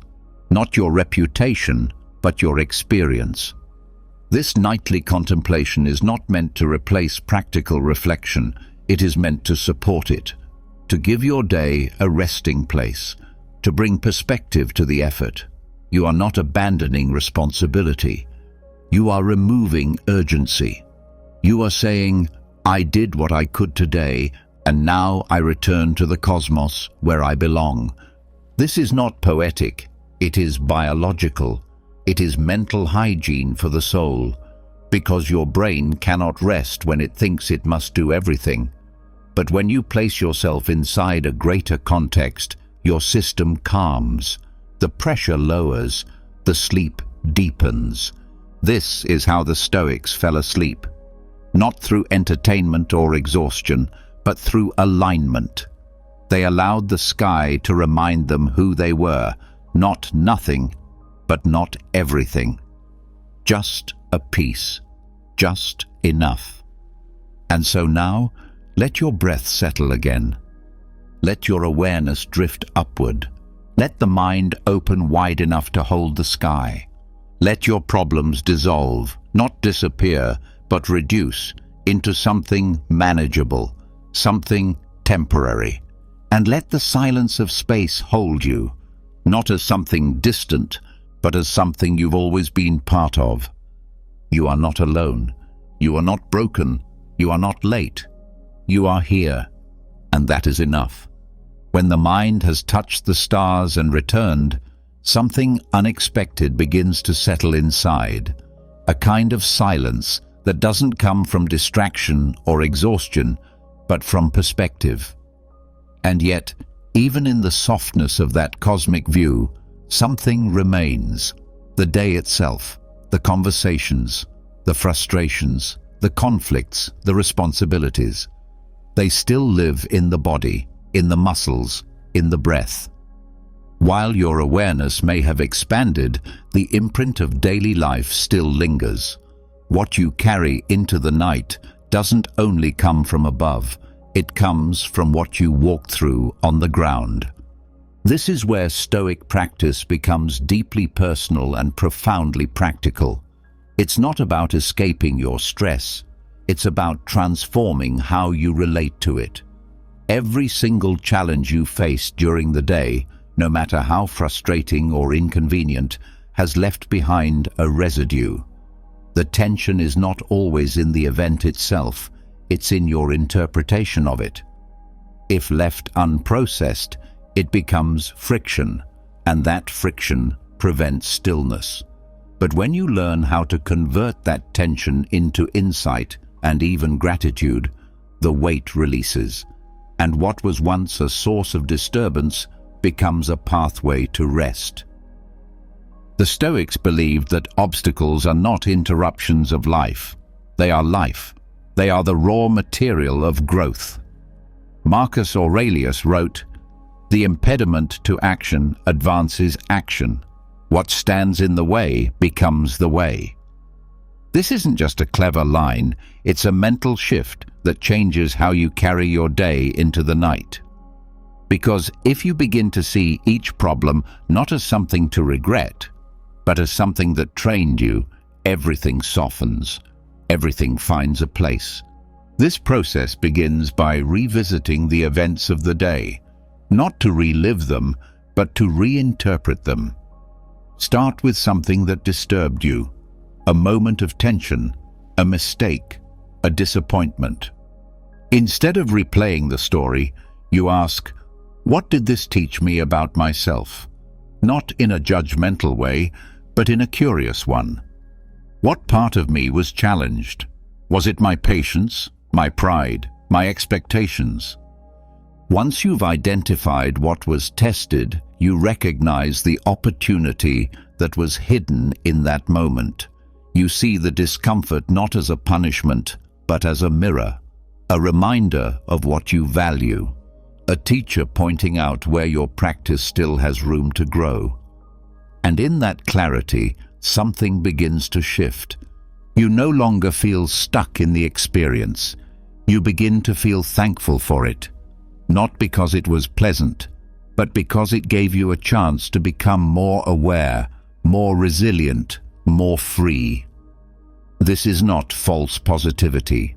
It is grounded, earned gratitude, the kind that comes only when you face difficulty with an open heart and a steady mind. There's a strength in this that is often overlooked. Gratitude is not weakness, it is discipline. It is the mental strength to say, even this was useful. When you meet your day with this kind of lens, you stop bracing against discomfort. You stop labeling things as good or bad based only on how they made you feel in the moment. Instead, you look at their effect, their function, what they pulled out of you that needed to be seen. This way of thinking transforms your internal narrative. You stop telling yourself that the day was chaotic or unfair. You begin to say, the day was full of practice. You stop asking, why did this happen to me? And start asking, what did I learn through this? The shift might seem small, but over time it becomes everything. It turns life into training, it turns stress into strength, and it prepares your mind for sleep, not with escape, but with understanding. This practice also reduces inner resistance, because the moment you understand the purpose behind a difficult experience, you stop resenting it. Resentment is a form of internal noise. It keeps the nervous system activated, but when resentment turns to gratitude, the energy changes. You exhale without defensiveness. You stop rehearsing comebacks. You stop wishing the past had gone another way. You receive it as it was, and you rest in what it gave you. There's another benefit too, self-respect. When you look at your day through this lens, you begin to admire how you handled it, even if it wasn't perfect. You start to notice the effort, the restraint, the moments you could have reacted but didn't. You see yourself more clearly, and you begin to trust yourself more. That trust leads to peace, because when you trust yourself, you stop needing everything outside you to go perfectly. And even when you failed, when you lost your patience or made a poor choice, there is still something to gain. You ask, what did this show me about my reflexes? What belief drove that reaction? What part of me felt threatened? These questions are not punishments. They are clarifiers. And clarity is a relief. Because once you see the cause, you can adjust. You don't stay stuck. You learn. And learning is forward motion. Gratitude also brings your attention to the unnoticed. Not every obstacle is loud. Some are quiet, invisible. The task you completed even though you didn't feel like it. The way you showed up for someone when you were tired.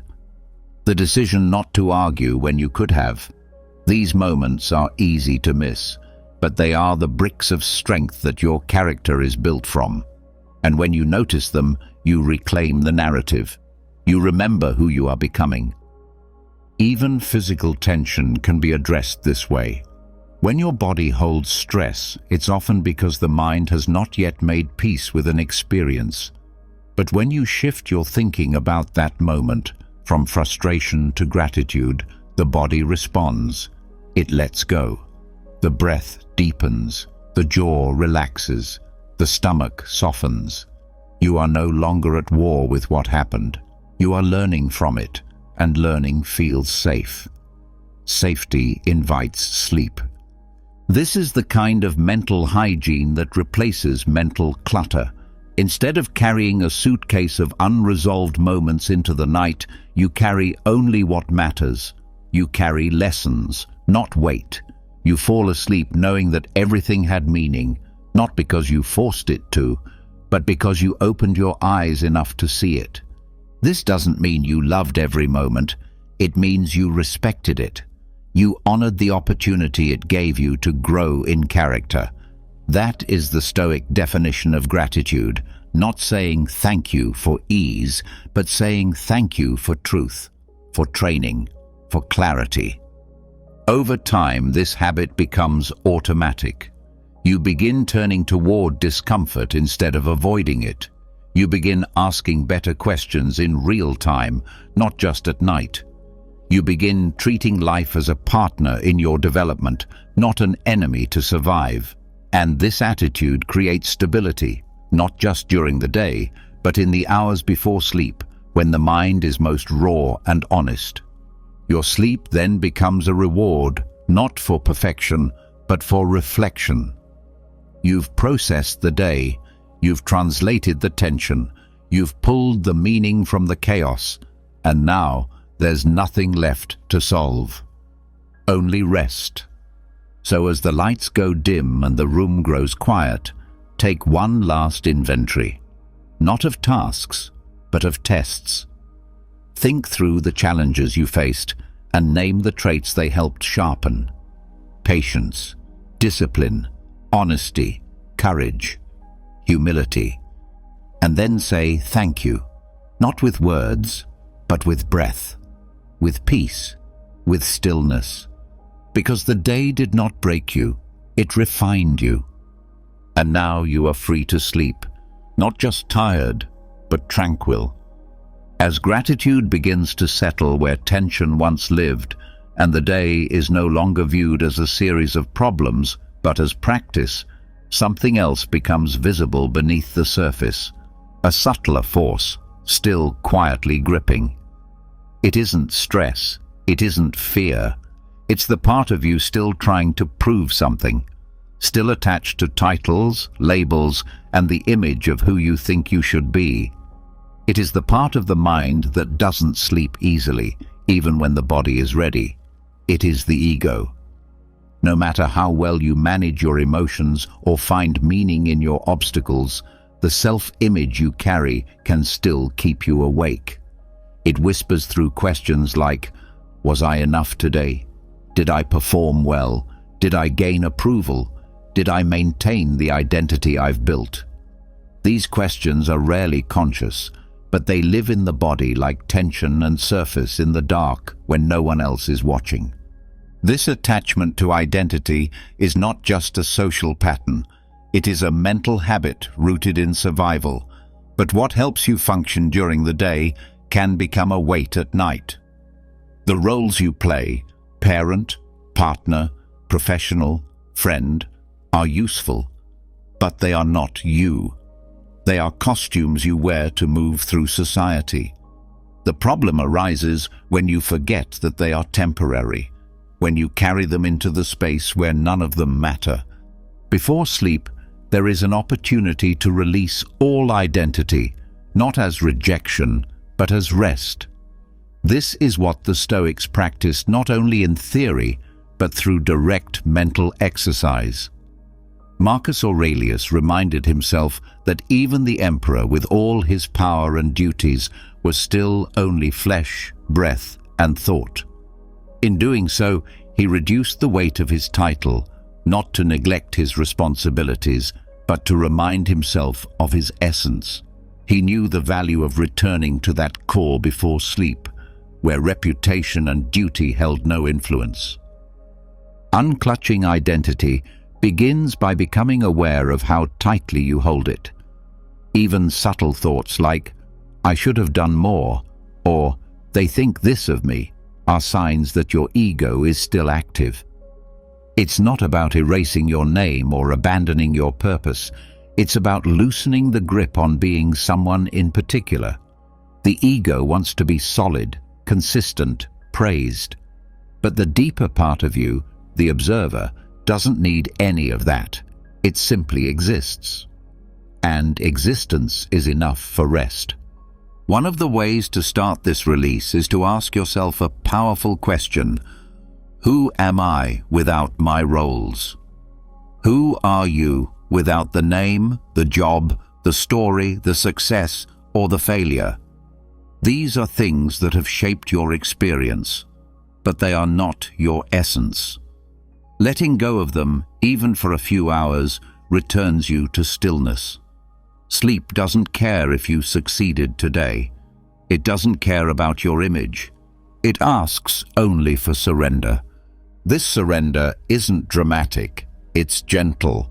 It's practiced by noticing the thoughts that tie you back to identity and allowing them to fade.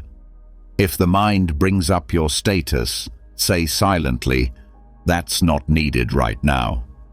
If it replays a moment where your ego was bruised or boosted, say, "That too can be let go."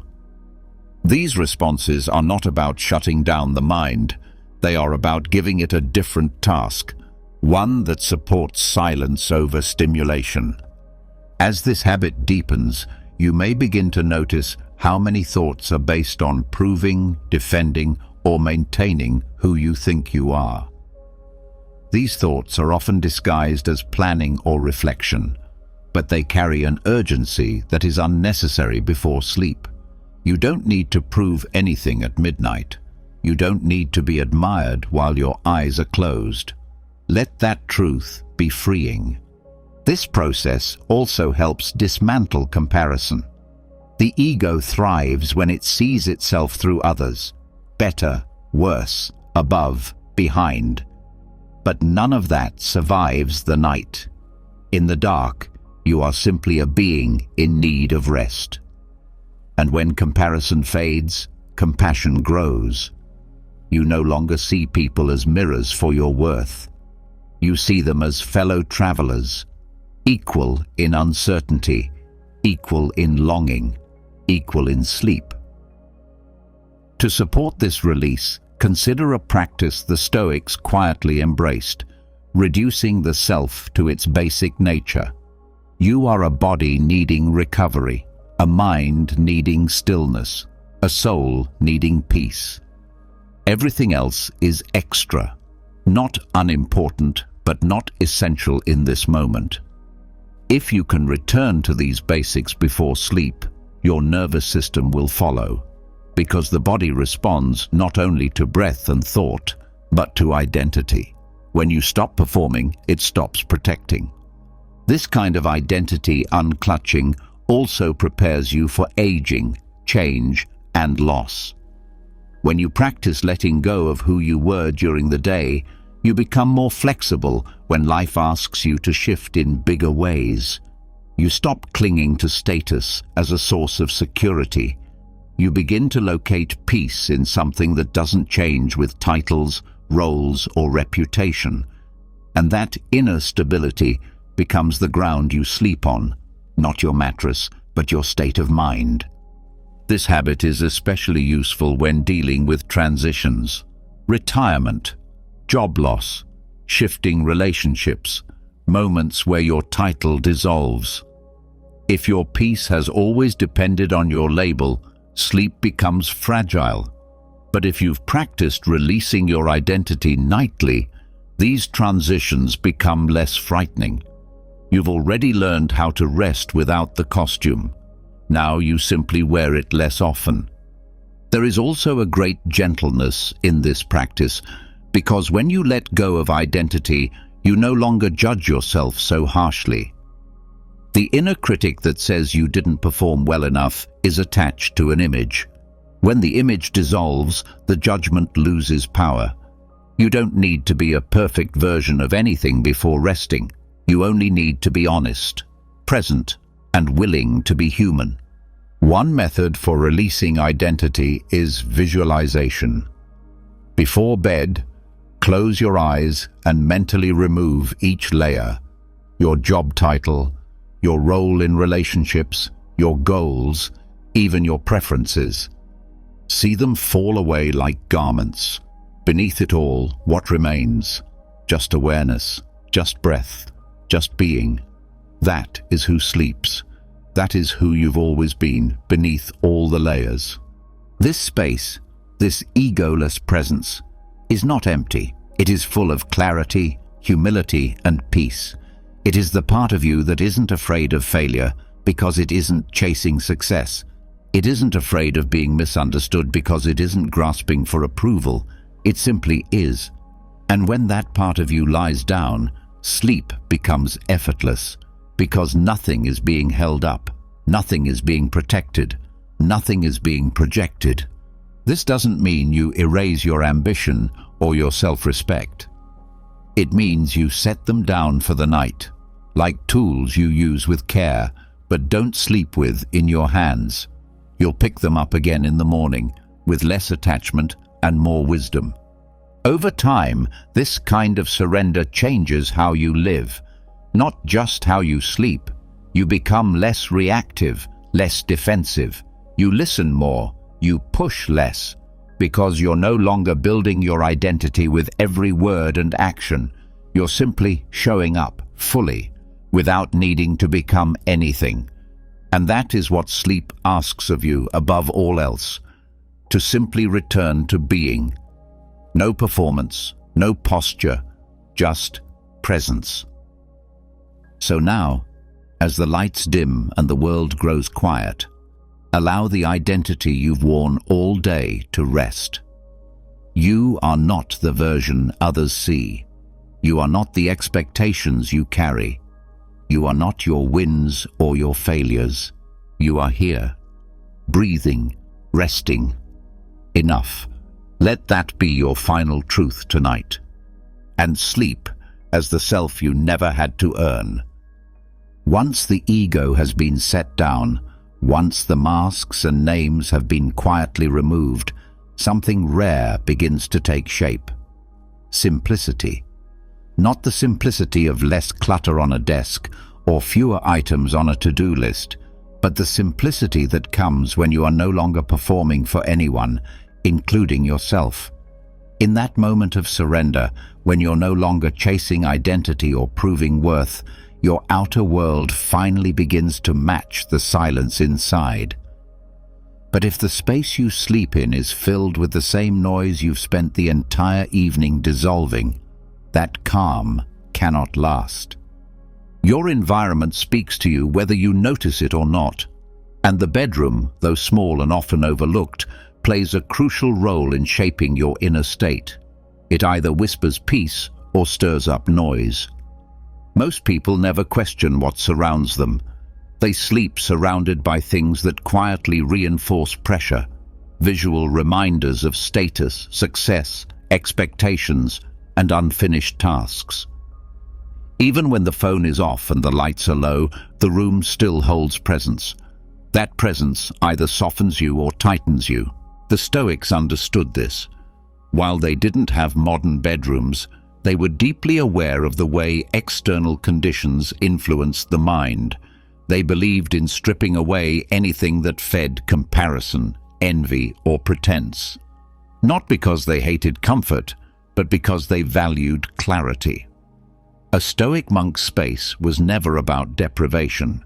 It was about protection from noise, vanity, and false identity. That same mindset can be applied to where you sleep. To create a sanctuary where the self can rest, the first step is to remove everything that does not support calm. Not just physical clutter, but symbolic weight. Objects that speak to ambition, competition, and performance. Awards, work tools, devices, and unfinished projects carry subtle energy. They signal your brain to stay alert. They remind you of who you need to become. But sleep does not need your ambition. It needs your surrender. When the environment reinforces the idea that you can let go, the body follows.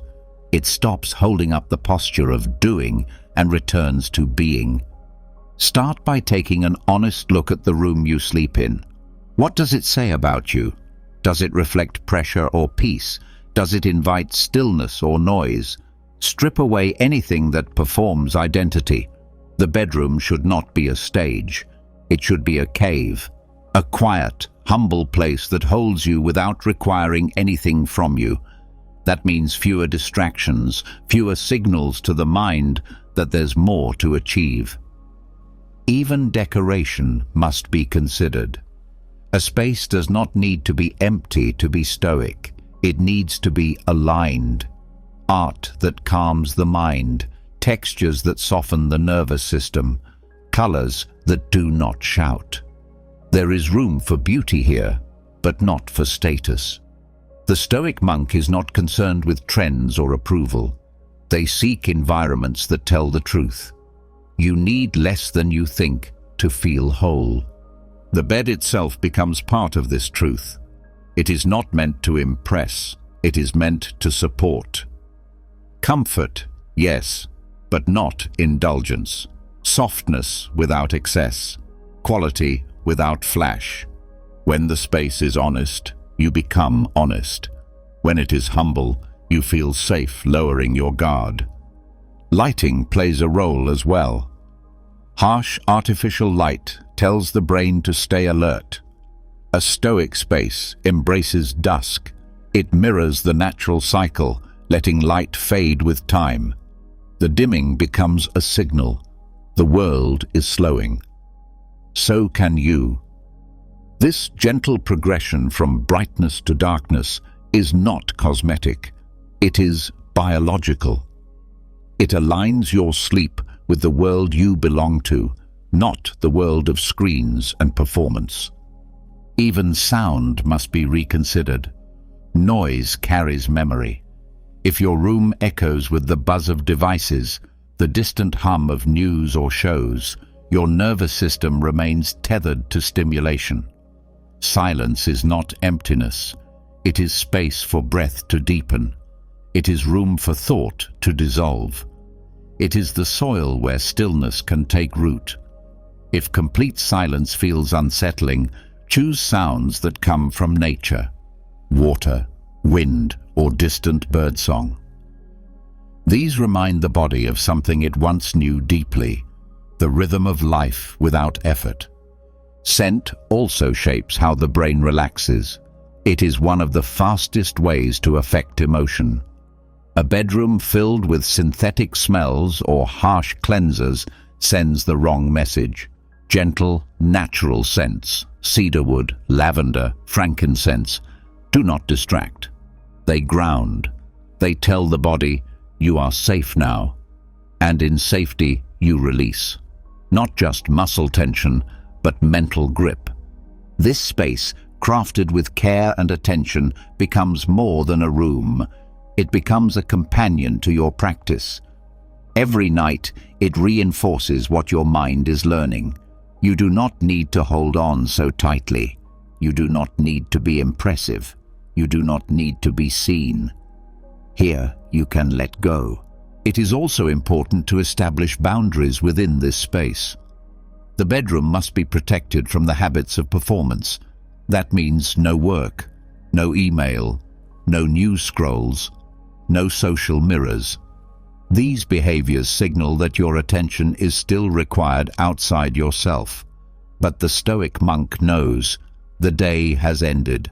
What you didn't solve remains unsolved.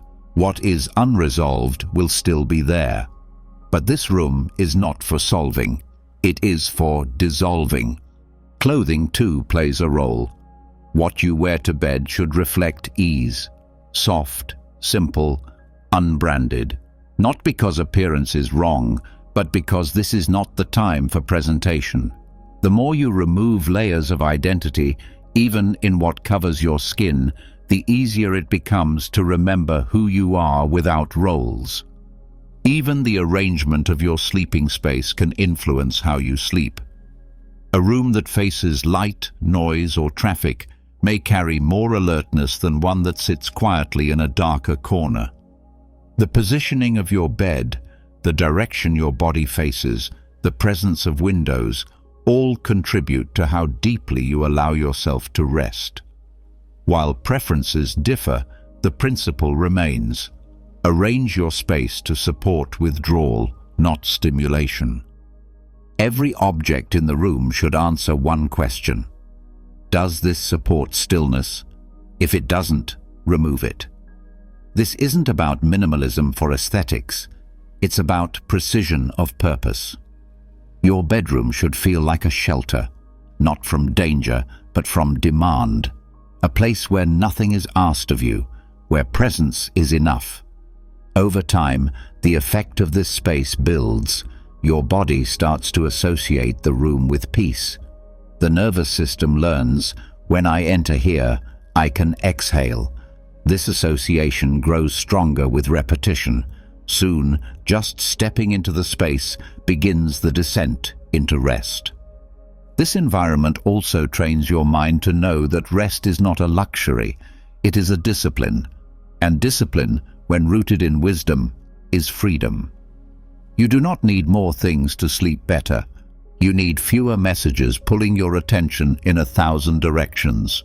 You need fewer reminders of who you're supposed to be. You need space to forget yourself for a while. This is what the Stoic monk understood.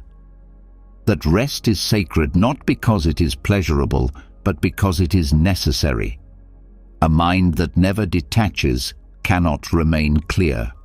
A soul that never releases cannot remain whole. This space, designed with humility, becomes your temple for that release. As you prepare to sleep, let the room remind you, you are allowed to stop. You are not being measured. You are not being watched. You are not falling behind. You are arriving at silence, at stillness, at simplicity. Let the walls carry no opinions. Let the air hold no judgment. Let the floor ask nothing of you, and let the bed become a place where you return to yourself, not your image, but your essence.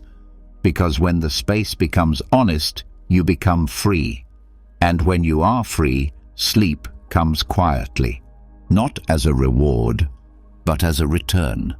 When the space around you finally reflects peace, when no object demands performance and no corner echoes comparison, there is one final voice that often remains, speaking softly but sharply from within. It doesn't come from your environment. It doesn't come from others. It comes from the part of your mind that still believes you're not enough, not productive enough, not strong enough, not disciplined enough. This voice doesn't yell. It whispers just loud enough to interfere with rest. And no matter how carefully you prepare your body and room for sleep, This internal judge can keep you from fully letting go. This is the inner tyrant, the self-critic that wears the mask of motivation, but often delivers only guilt. It appears right as your head hits the pillow, reviewing mistakes with surgical precision, questioning your worth, replaying awkward moments, obsessing over what should have gone better. The Stoics were familiar with this voice. Marcus Aurelius heard it too. But instead of silencing it with force, he practiced something radical: mercy. He saw that strength was not in constant correction, but in patient honesty. That inner discipline without compassion becomes cruelty. And cruelty, especially when self-directed, does not lead to virtue. It leads to restlessness. The first step in neutralizing the inner tyrant is recognizing its tone. It often speaks in absolutes. You always fail at this.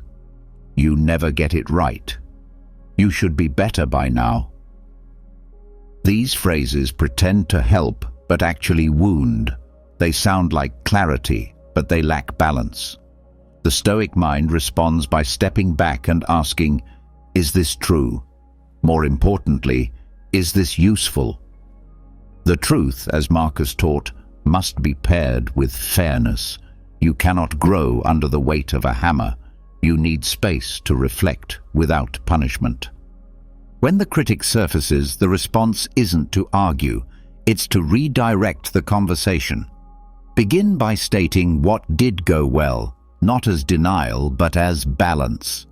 Maybe you handled a difficult moment with more patience than usual. Maybe you paused instead of reacting. Maybe you simply endured. The goal is not to inflate your ego. It's to remind your nervous system that not everything went wrong, that you're making progress, even if the day didn't end in victory.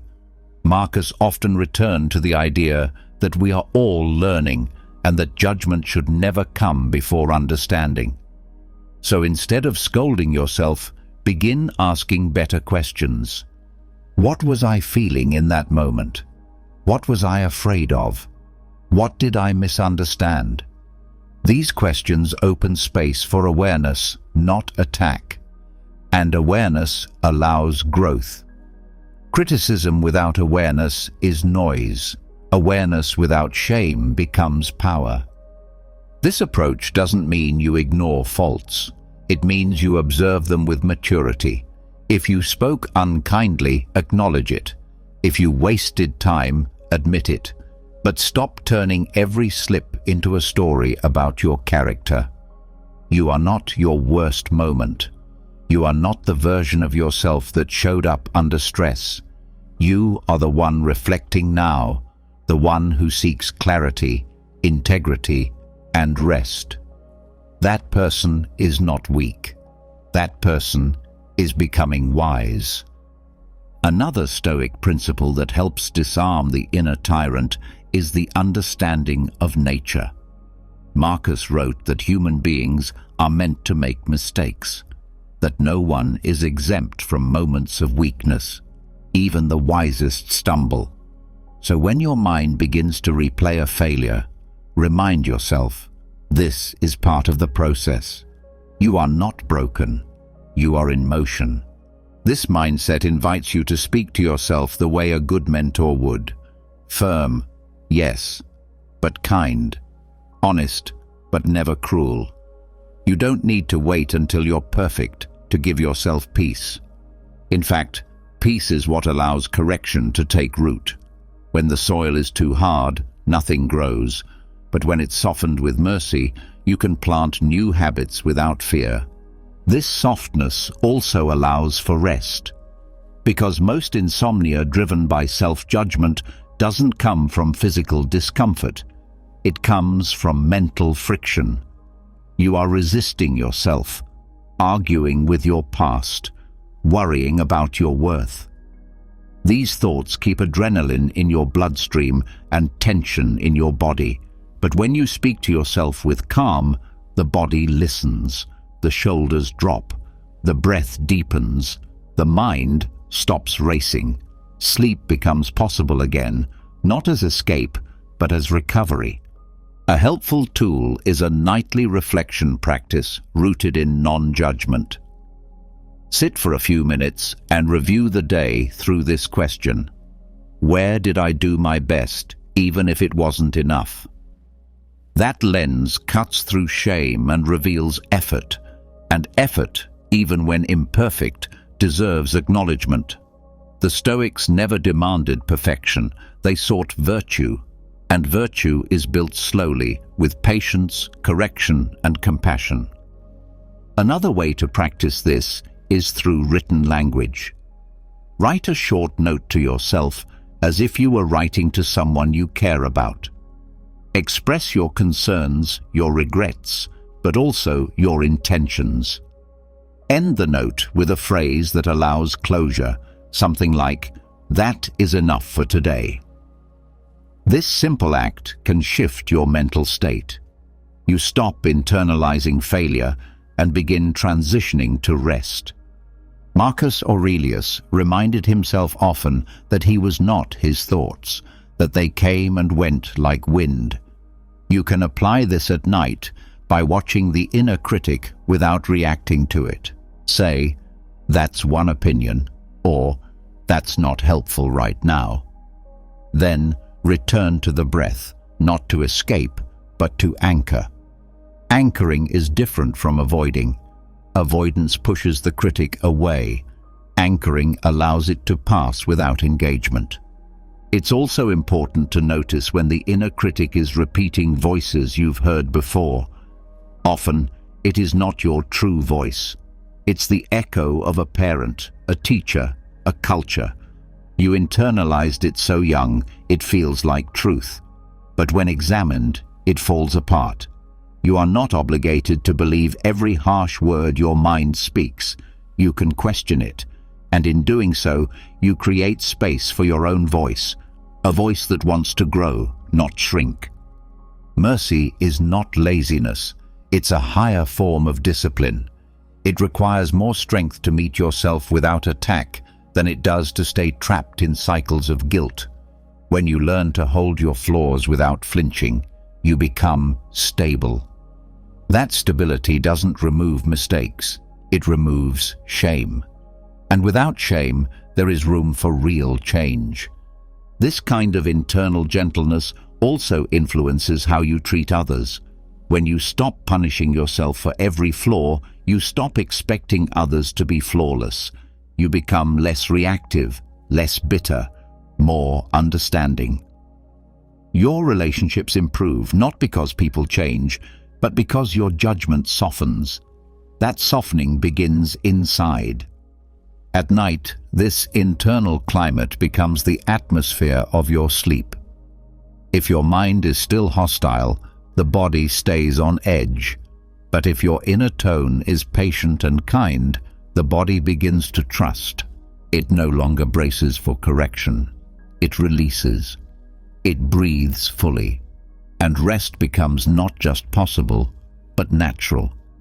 This is the core of Stoic self-care, not indulgence, but respect, not excuses, but context. You begin to treat yourself like a student you care about, not a soldier you must discipline. And in that shift, you begin to heal patterns that years of judgment have only made worse. As you prepare to rest tonight, listen carefully to how you're speaking to yourself. If there is tension, meet it, not with force, with attention. Ask what it needs. Maybe it needs to be heard. Maybe it needs reassurance. Maybe it needs to be told that the day is done and no more performance is required. Let that be your final task, not correcting, not proving, not reviewing, but extending the same mercy to yourself that you would give someone you love. Not because you earned it, but because that mercy makes you more capable of becoming who you truly are. Now take a breath. You are not a problem to fix. You are a person in progress. And for tonight, that is more than enough. Once harshness gives way to mercy, and the voice within no longer wounds but begins to guide, something powerful begins to stir in the background. Your inner landscape shifts. And what happens next in that stillness is not random. It's shaped by what you've allowed your mind to hold last. In the moments between wakefulness and sleep, the subconscious begins to open. It does not argue. It does not filter. It simply absorbs. What you feed it in those final moments can either deepen your unrest or become a quiet architect of strength and clarity. This is where the Stoics offered something rarely talked about, preparing the subconscious not just to rest, but to grow. The thoughts you choose to focus on before sleep can become the seeds of how you act the next day, not through magic, but through alignment. Your character, repeated in quiet images, becomes your reality, not instantly, but consistently. This isn't about controlling your dreams, it's about shaping the soil they grow in. Stoic dreams begin not in the content of your sleep, but in the content of your attention before it. The final thoughts you dwell on, the final emotions you allow to settle, carry into the brain's slower waves. These are not empty moments. This is prime time for planting. When you dwell on regret, conflict, or confusion, the subconscious carries that tone. But when you feed it courage, justice, discipline, or compassion, something different happens. Your rest becomes restorative on a moral level. You're not just recovering, you're reorienting. The Stoics believed that the virtues, courage, temperance, wisdom, justice, were not abstract ideas. They were guiding forces, and they could be trained. Repetition creates familiarity. Just as the muscles respond to movement, the subconscious responds to what it sees over and over again. So what you present to the mind as it falls asleep becomes the blueprint it continues to work from. Start this process by choosing a specific virtue. You don't need to cover all of them every night. Focus makes the impression stronger. If you choose courage, reflect briefly on a time you displayed it, even in a small way. Speak silently to yourself. Today, I was willing to face discomfort. Then, picture it. Replay it as if you were watching it on a screen, but without critique. Just observation. Let the feeling settle, not pride, but steadiness. If no moment comes to mind, don't force it. Instead, visualize what it would look like to act with courage tomorrow. A difficult conversation, a task you've been avoiding. Picture yourself handling it with clarity and calm, not as fantasy, but as practice. This visualization doesn't need to be long. In fact, brief is better. The subconscious remembers simplicity. Think of it as giving your internal compass a clear direction before it moves into rest mode. The same can be done with temperance. Reflect on where you held back, where you remained steady in a moment of temptation or anger. Even if the success was partial, notice it. Give your mind a glimpse of what that looked and felt like. You are training the mind to notice virtue, not just problems. This makes it more likely that tomorrow, when similar situations arise, your subconscious will recognize them. The moral memory has been warmed up, the cues are familiar, and in that familiarity, action becomes smoother. The Stoics didn't leave this to chance. They rehearsed the kind of people they wanted to become, not in theory, but through conscious repetition. And night was the best time to do it, because that's when the critical mind was quiet enough to listen. Another effective method is the use of a simple phrase. Marcus Aurelius would write statements like, "Waste no more time arguing what a good man should be one." You can adapt this idea before bed. Choose a phrase that represents the virtue you're focusing on. For example, Justice is not opinion, it's action.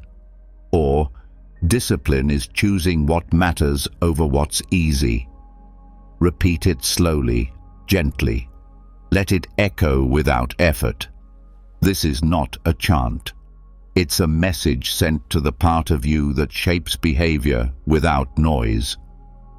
With repetition, this phrase begins to surface during the day, not as a forced mantra, but as a quiet reminder. The mind remembers what is emotionally marked, so when you attach feeling to the virtues you rehearse, you increase their impact. Think about how it felt to be brave, to stay calm, to act with fairness when it was hard. Even a slight emotional tone deepens the memory. This is how the subconscious decides what to prioritize. What it feels, it keeps. You can also use a nightly journal for this. Not a long entry, just a short line. Today I practiced, followed by the virtue you focused on. This creates consistency. Over time, you begin to see patterns. You see which virtues you need more of and which ones are growing stronger. It becomes a quiet form of accountability, not to punish, but to direct. If you struggle with replaying negative events at night, redirect that energy by reframing them through virtue. Ask, what virtue was challenged here? Did the moment call for patience, but you reacted with anger? Did it ask for honesty, but you softened the truth? This is not about self-judgment. This is reflection. You are turning mistakes into curriculum. Your subconscious won't retain guilt, but it will retain clarity. Feed it that clarity before bed. This practice also helps soften self-identity. You're no longer obsessed with outcomes, only with alignment. You stop asking, "Did I win?" and start asking, "Did I live by what matters?" That question creates depth. It removes ego from the equation and replaces it with principle. And that shift allows the soul to rest. You're not trying to protect your image, you're training your character. These pre-sleep reflections don't need to be dramatic. In fact, the quieter they are, the more effective. The mind doesn't need volume, it needs consistency. A nightly ritual, even 5 minutes, sends a signal. This is what we value. This is what we're shaping. And over time, the subconscious will begin to follow. The beauty of this practice is that it works even when you're not fully awake. Some nights, your mind will wander. You'll forget, but the pattern remains. The more often you guide your last thoughts toward virtue, the more your dreams begin to reflect that intention. You may notice different themes surfacing: less chaos, less fear, more steadiness, or, at the very least, more recovery. And even if the dreams don't shift noticeably, your mornings will. You'll begin to wake up with clearer direction, not because something magical happened, but because your inner compass was reset before sleep. This is what the Stoics meant by harmony, a life where thought, feeling and action are aligned. It doesn't start in battle or in meetings. It starts in the quietest moments, in the seconds before sleep, when you choose what to plant, whether you feed the fear or the virtue, whether you surrender to the chaos or shape your response to it. As you prepare for sleep tonight, ask yourself, what quality do I want to bring forward tomorrow? Not as a demand, but as a direction. Then see it, name it, feel it, let it settle, let it echo. Then close your eyes, not with pressure, but with quiet focus. You have done enough. You have chosen who to become. And now, you let the mind rest, not in noise, but in virtue. And that virtue, even as you sleep, begins to guide you, not loudly, but steadily.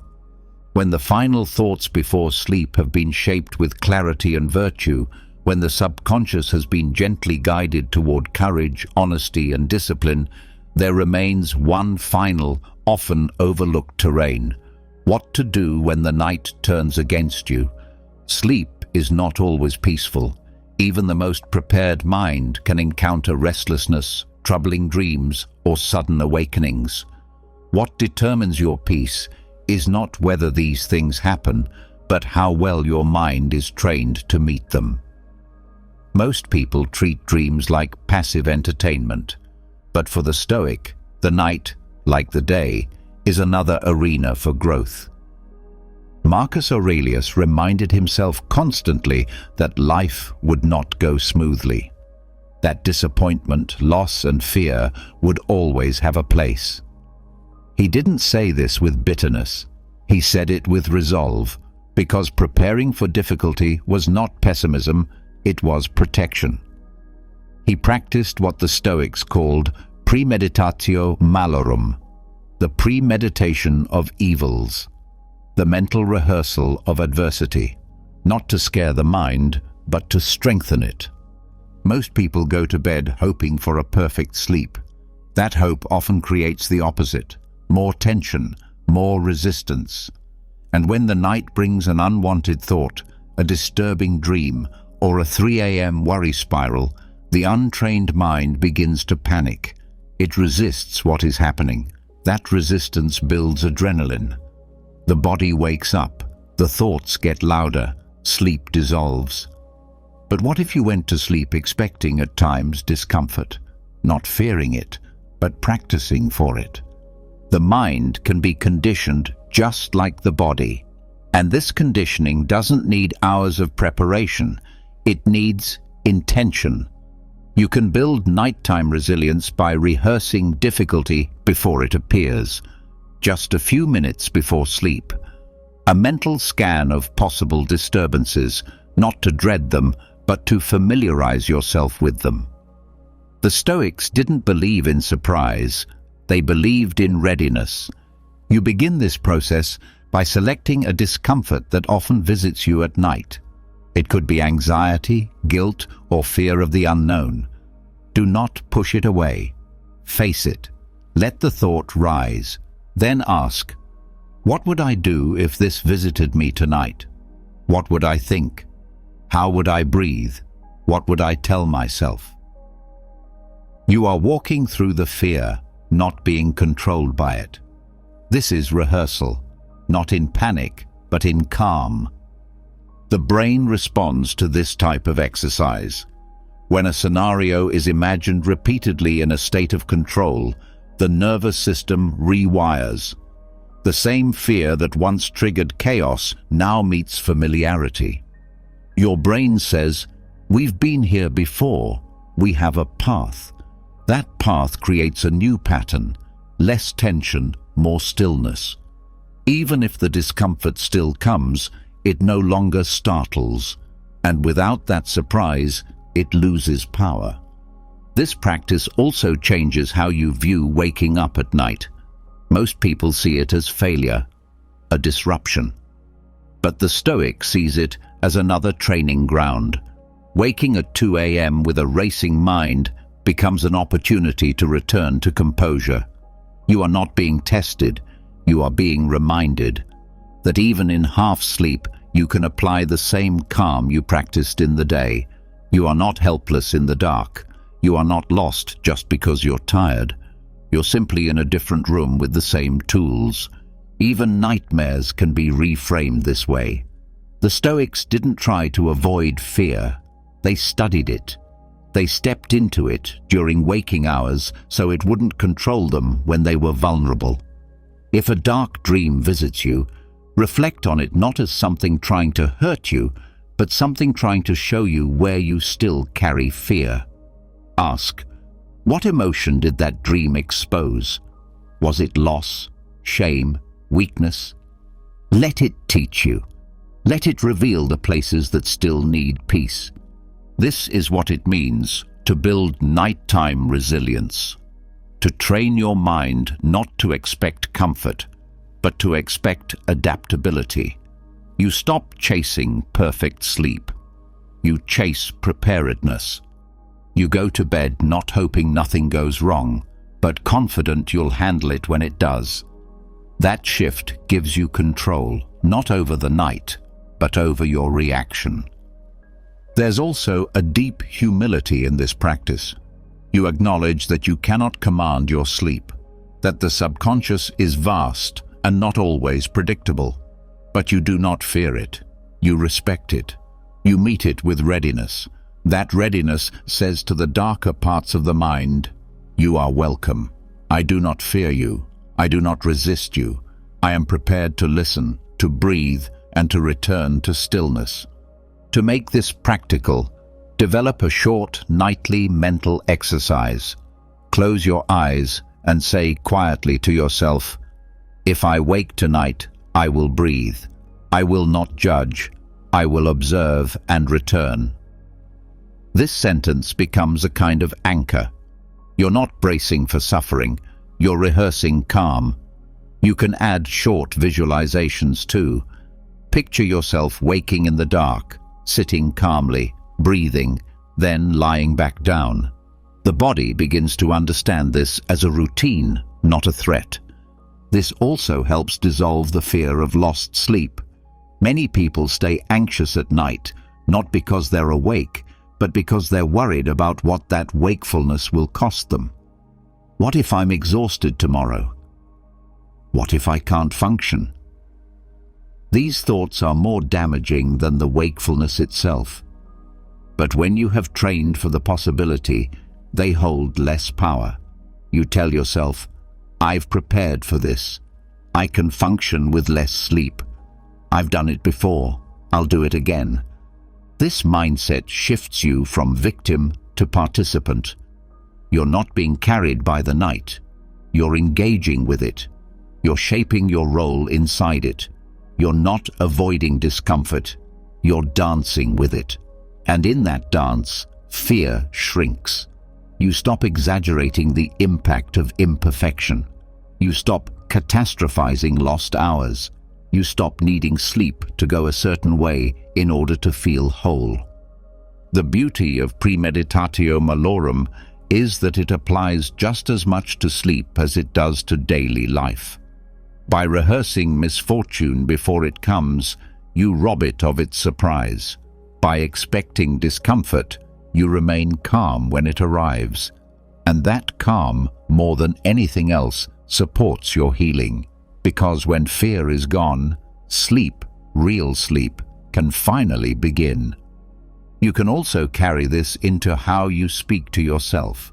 If you wake up and the mind begins to swirl, use prepared phrases.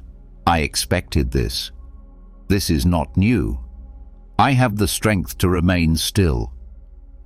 These are not affirmations meant to overpower. They are reminders of training. They tell the brain what to do next. They prevent spirals by offering a structure. One sentence can stop 20 anxious thoughts from spiraling. Another benefit of this training is that it reduces frustration with your own mind. You stop blaming yourself for restlessness. You start honoring the effort. You say, "This is part of the work. This moment is practice." That mindset protects your confidence, because the most damaging part of a restless night is not the fatigue. It's the belief that you failed. But you haven't failed. You've entered the arena. You are learning to stay grounded in discomfort. This also helps you meet future nights with less fear. The memory of past wakefulness no longer haunts you. You stop thinking, "Please don't let tonight be like that." And instead you think, "If tonight is hard, I am ready." That readiness makes rest more likely because it removes tension. Tension is the enemy of sleep. Readiness is the medicine. Let this become part of your sleep ritual, not just soft blankets and slow breath, but mental strength. Even if the night is kind, you remain steady. And if it is not, you remain steady too. This is not about controlling the night. It's about not being controlled by it. You don't need perfection to sleep well. You need peace with imperfection. You don't need silence to rest. You need silence within.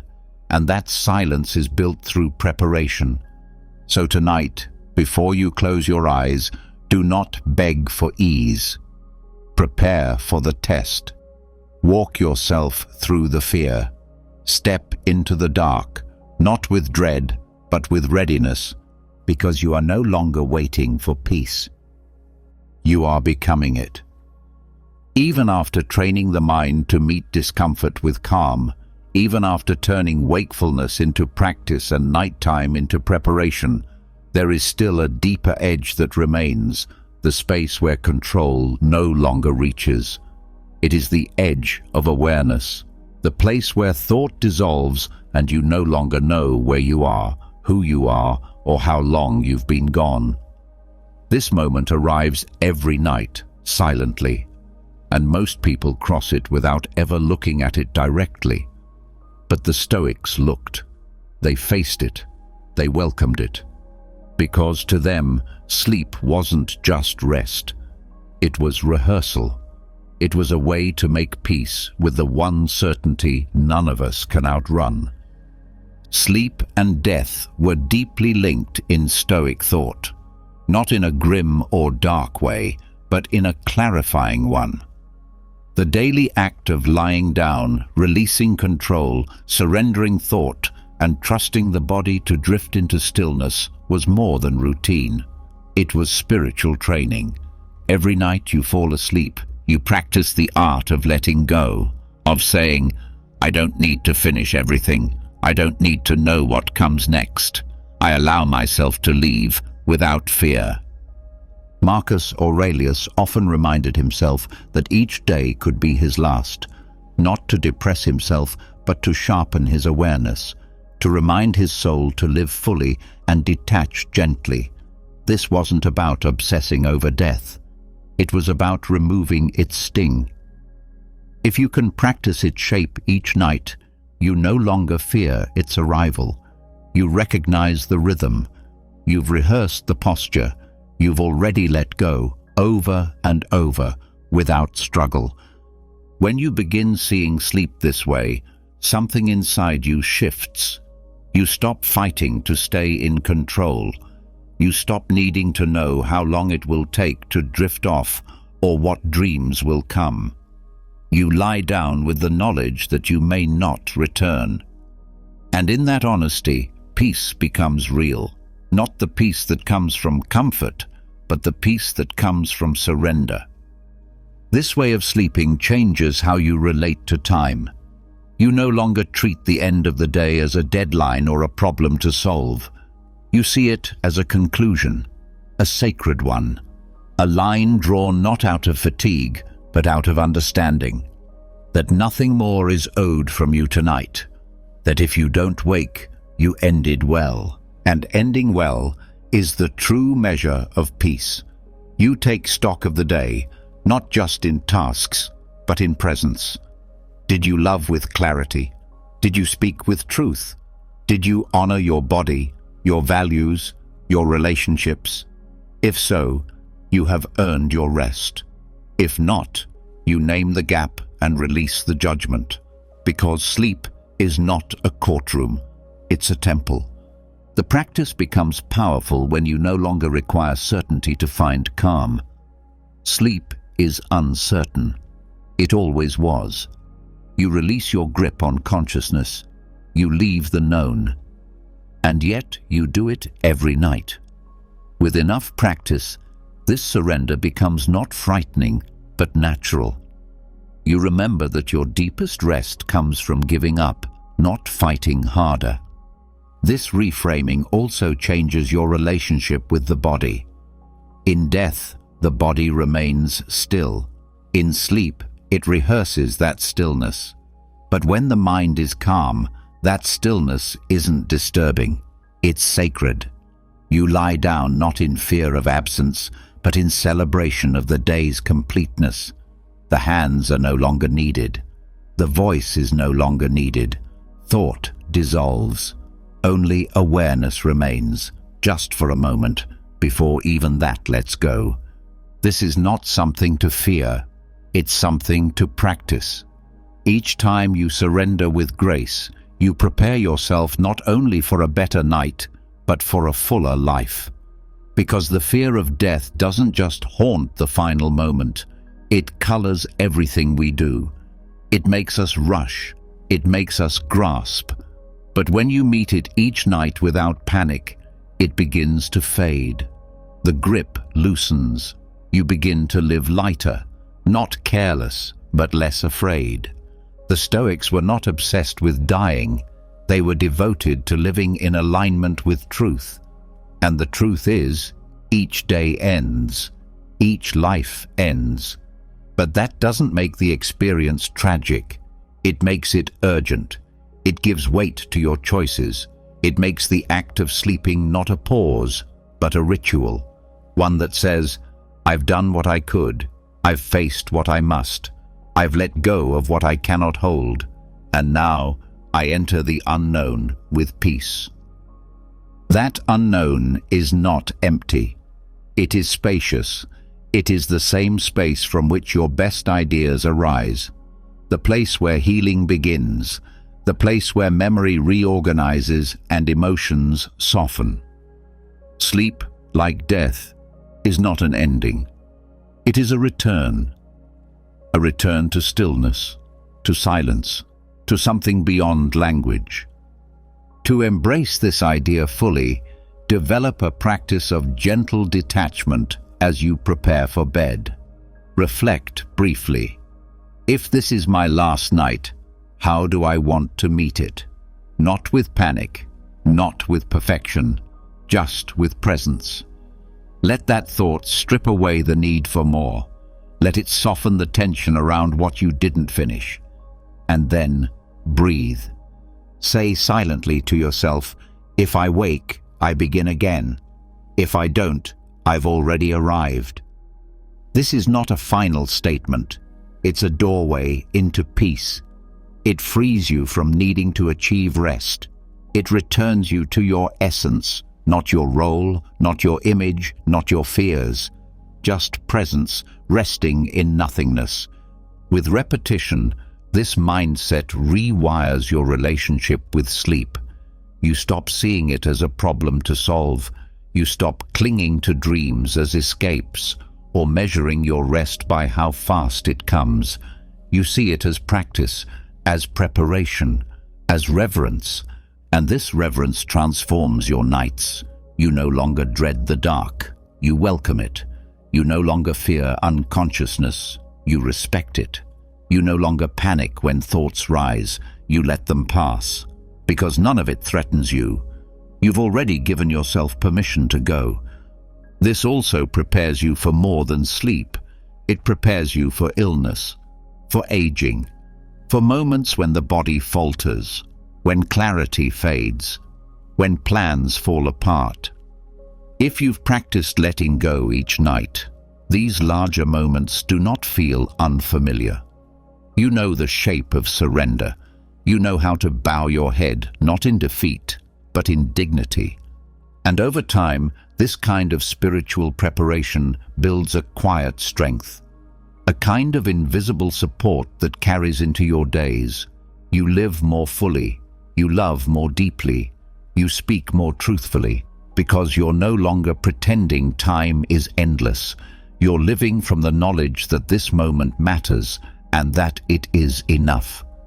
So as the light fades and the silence grows, let your final act be one of courage, not in doing, but in letting go.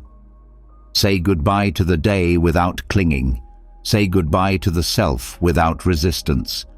And rest not as someone avoiding death, but as someone who has made peace with it. Because sleep, when seen clearly, is not just rest. It is rehearsal for eternity. And you are ready.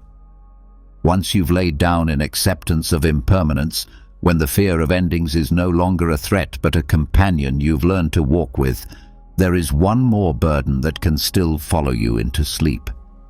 It's the weight that doesn't come from fear of death, but from memory. The past, not the future. The moment you said too much. The one where you stayed silent. A choice made in weakness.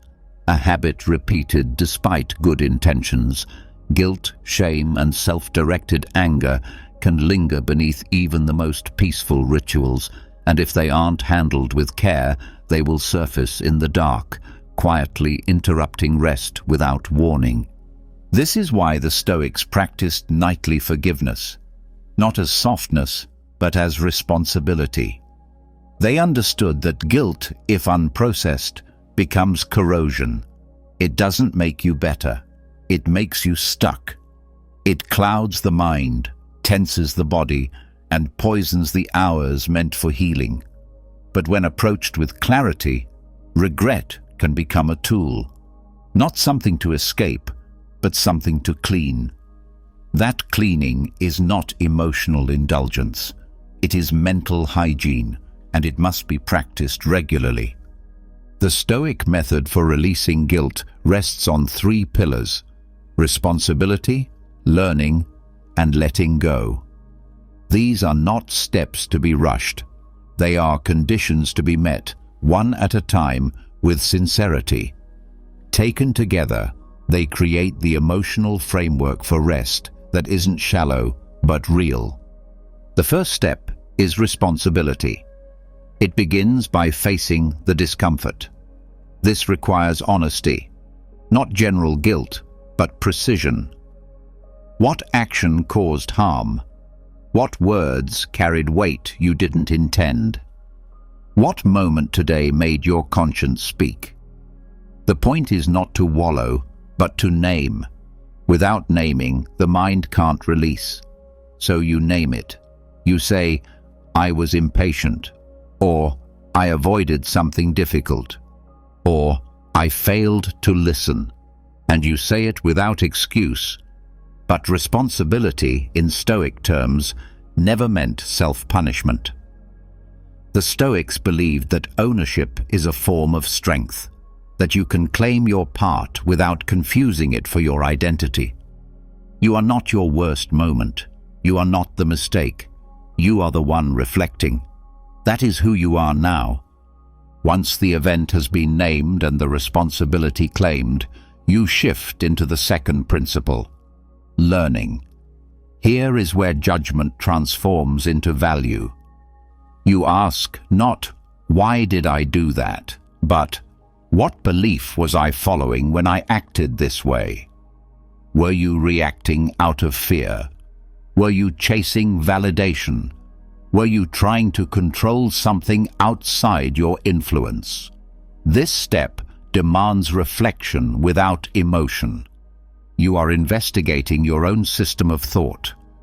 When you see the belief clearly, you can begin to rewrite it.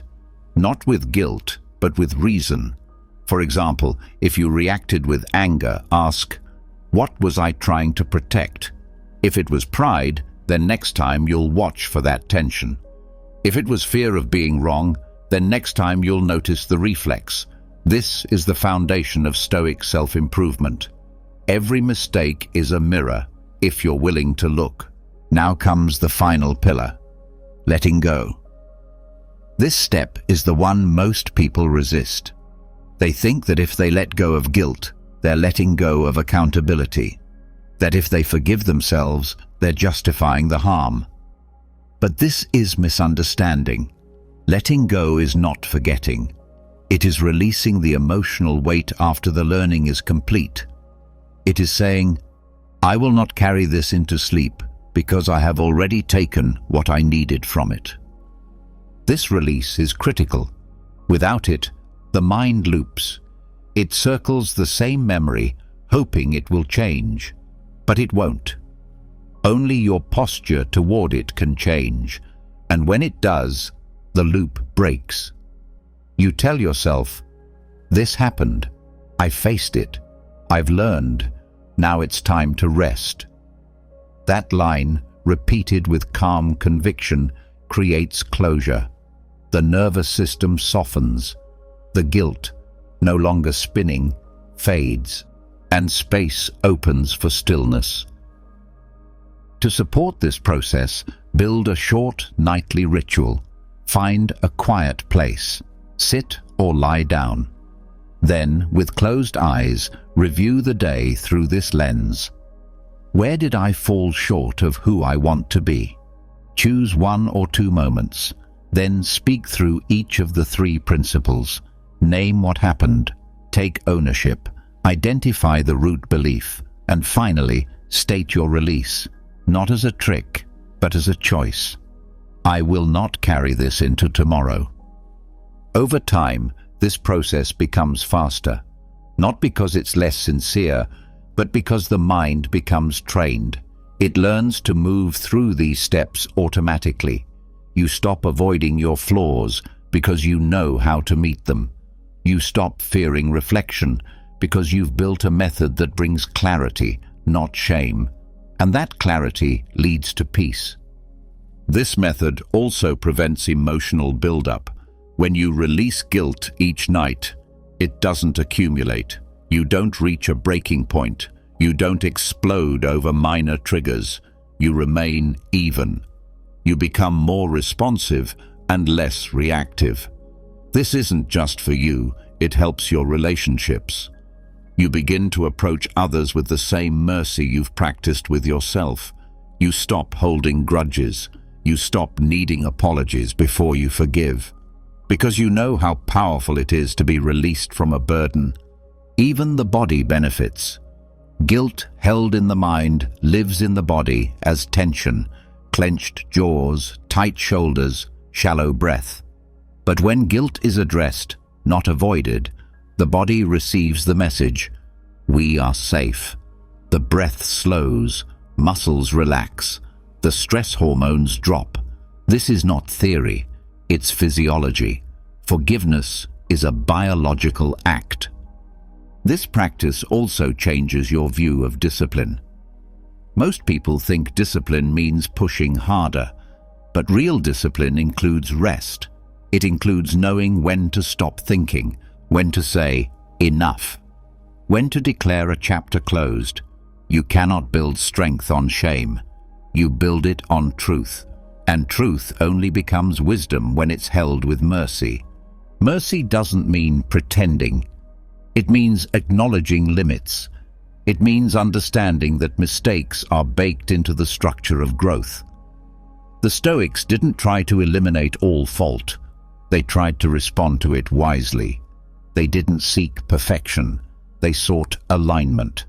Alignment with nature, with virtue, with reason.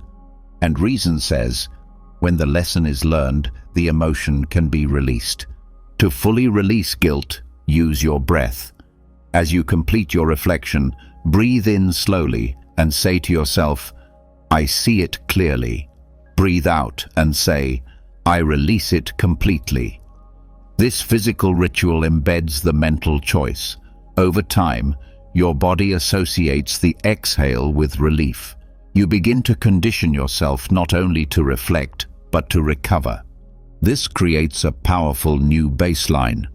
You go to bed clean, not in denial, but in resolution. You have faced what needed facing, and now you are free. Not because the past is erased, but because it has been processed. And when something is processed, it no longer owns you. Your dreams also respond to this shift. You stop rehearsing shame. You stop reliving conflict. You stop waking with that dull ache of unspoken regret. Instead, your subconscious moves toward restoration. It trusts the process you've built, and it begins to support you instead of haunting you. This method also builds confidence, not the loud kind, the quiet kind, the kind that says, I can face myself. That confidence carries into the day. You speak more freely. You make decisions faster. You stop fearing mistakes because you know how to meet them. You stop hiding from truth because truth no longer punishes. It frees. Even your sense of identity begins to shift. You no longer see yourself as broken or behind or failing. You see yourself as someone who is becoming, someone who reflects, someone who releases. That identity doesn't need applause, it doesn't need recognition, it just needs consistency. So tonight, before the lights go out, give yourself this final moment. Sit with your reflection. Offer your apology, not to the world, but to yourself. Then close the loop. Say what needs to be said, and then rest. Because when guilt is released, rest becomes real. And real rest is what allows you to rise tomorrow, lighter, clearer, and ready. After the weight of regret has been lifted, and the soul granted permission to forgive itself, what remains is not emptiness, but clarity. That clarity creates space, a quiet openness, and in that space, something essential can finally emerge, a return to the self, not to shame it, not to repair it, but to examine it with intention. What did I truly live by today? Not in what I claimed or intended, but in how I showed up moment by moment. This is not a review for performance. This is a check-in with your inner compass, a quiet, steady audit guided by the only measures that matter, virtues that outlast emotion, pressure, and praise. The Stoics did not end their days with loose thoughts. They ended them with a mental review, a disciplined pause to hold their character up to the light and see, without flinching, whether their actions aligned with what they believed in, not for punishment, not for pride, but for correction, for clarity, for growth. This nightly inventory was their anchor. In a world filled with unpredictable events, they could not control what the day delivered, but they could control what they brought to it: courage, wisdom, and discipline. Each of these is a pillar, not soft values, but solid structures, measurable, knowable, but only if you are willing to look directly at them, not as ideas, but as behaviors. The virtue audit is not about theory, it is about evidence, not abstract ideals, but specific, lived choices. Begin by reviewing the day through the lens of courage. Ask clearly, where did I lean into fear and act anyway? Not dramatic acts of bravery, just the moments where you stepped forward instead of back, where you spoke when silence would have been easier, where you resisted the temptation to stay small. These moments often go unnoticed, but when named, they begin to build confidence, not the external kind, but the kind that whispers, "You're becoming stronger." Also ask, where did I shrink? Where did I withhold myself out of fear? Not caution, but avoidance. This is not about shame. It's about pattern recognition. When you spot fear's hiding place, you rob it of secrecy. The point is not to relive discomfort. The point is to say, next time, I'll notice sooner. I'll stay present longer. I'll speak more clearly. That awareness is how courage is trained. Repetition of small exposures. One honest review at a time. Then shift the lens to wisdom. This is harder to see because wisdom doesn't shout. It shows up in restraint, in listening, in not reacting too fast. Ask, where did I act with clarity instead of impulse? Where did I choose a long-term value over short-term emotion? Wisdom is not knowledge. It's the application of principle in real moments. It's pausing before judgment. It's adjusting when new information arrives. And it's knowing when to step back, not just when to push forward. Wisdom also means knowing what is outside your control and releasing it. So reflect honestly. Where did I try to control what was never mine to begin with? A person's opinion, a result, a response. And did that effort create peace or tension? The Stoic mind learns by watching these patterns, and the more you track them, the less they repeat. This is not punishment. This is progress. From there, move to discipline. Ask, where did I act according to what I said I would do, even when I didn't feel like it? Where did I follow through, despite inconvenience or delay? Discipline is not about punishment or rigidity. It's about honoring commitment, keeping your own word. This builds trust, not with others first, but with yourself. You begin to believe that you can rely on your own follow-through, but also ask, where did I negotiate too much with my own excuses? Not in judgment, just awareness. Did I give in to distraction that didn't nourish me? Did I make decisions based on mood instead of intention? Each of these reflections is data. When viewed without drama, that data becomes direction. You start to course correct in real time, not just in hindsight. A proper virtue audit also involves measuring the tone of your interactions. Ask, was I fair in how I treated others? Not just kind, but just.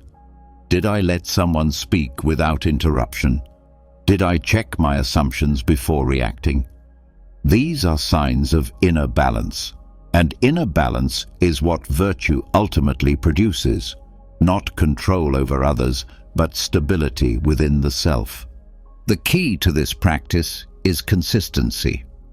You do not need a new standard every night. You return to the same virtues again and again, because repetition creates strength. Even when the answers are uncomfortable, the act of asking builds depth. You are teaching your mind to review without spiraling, to reflect without collapsing into guilt, to seek truth over image. Some nights you'll find that you did not live up to your standards. That's expected.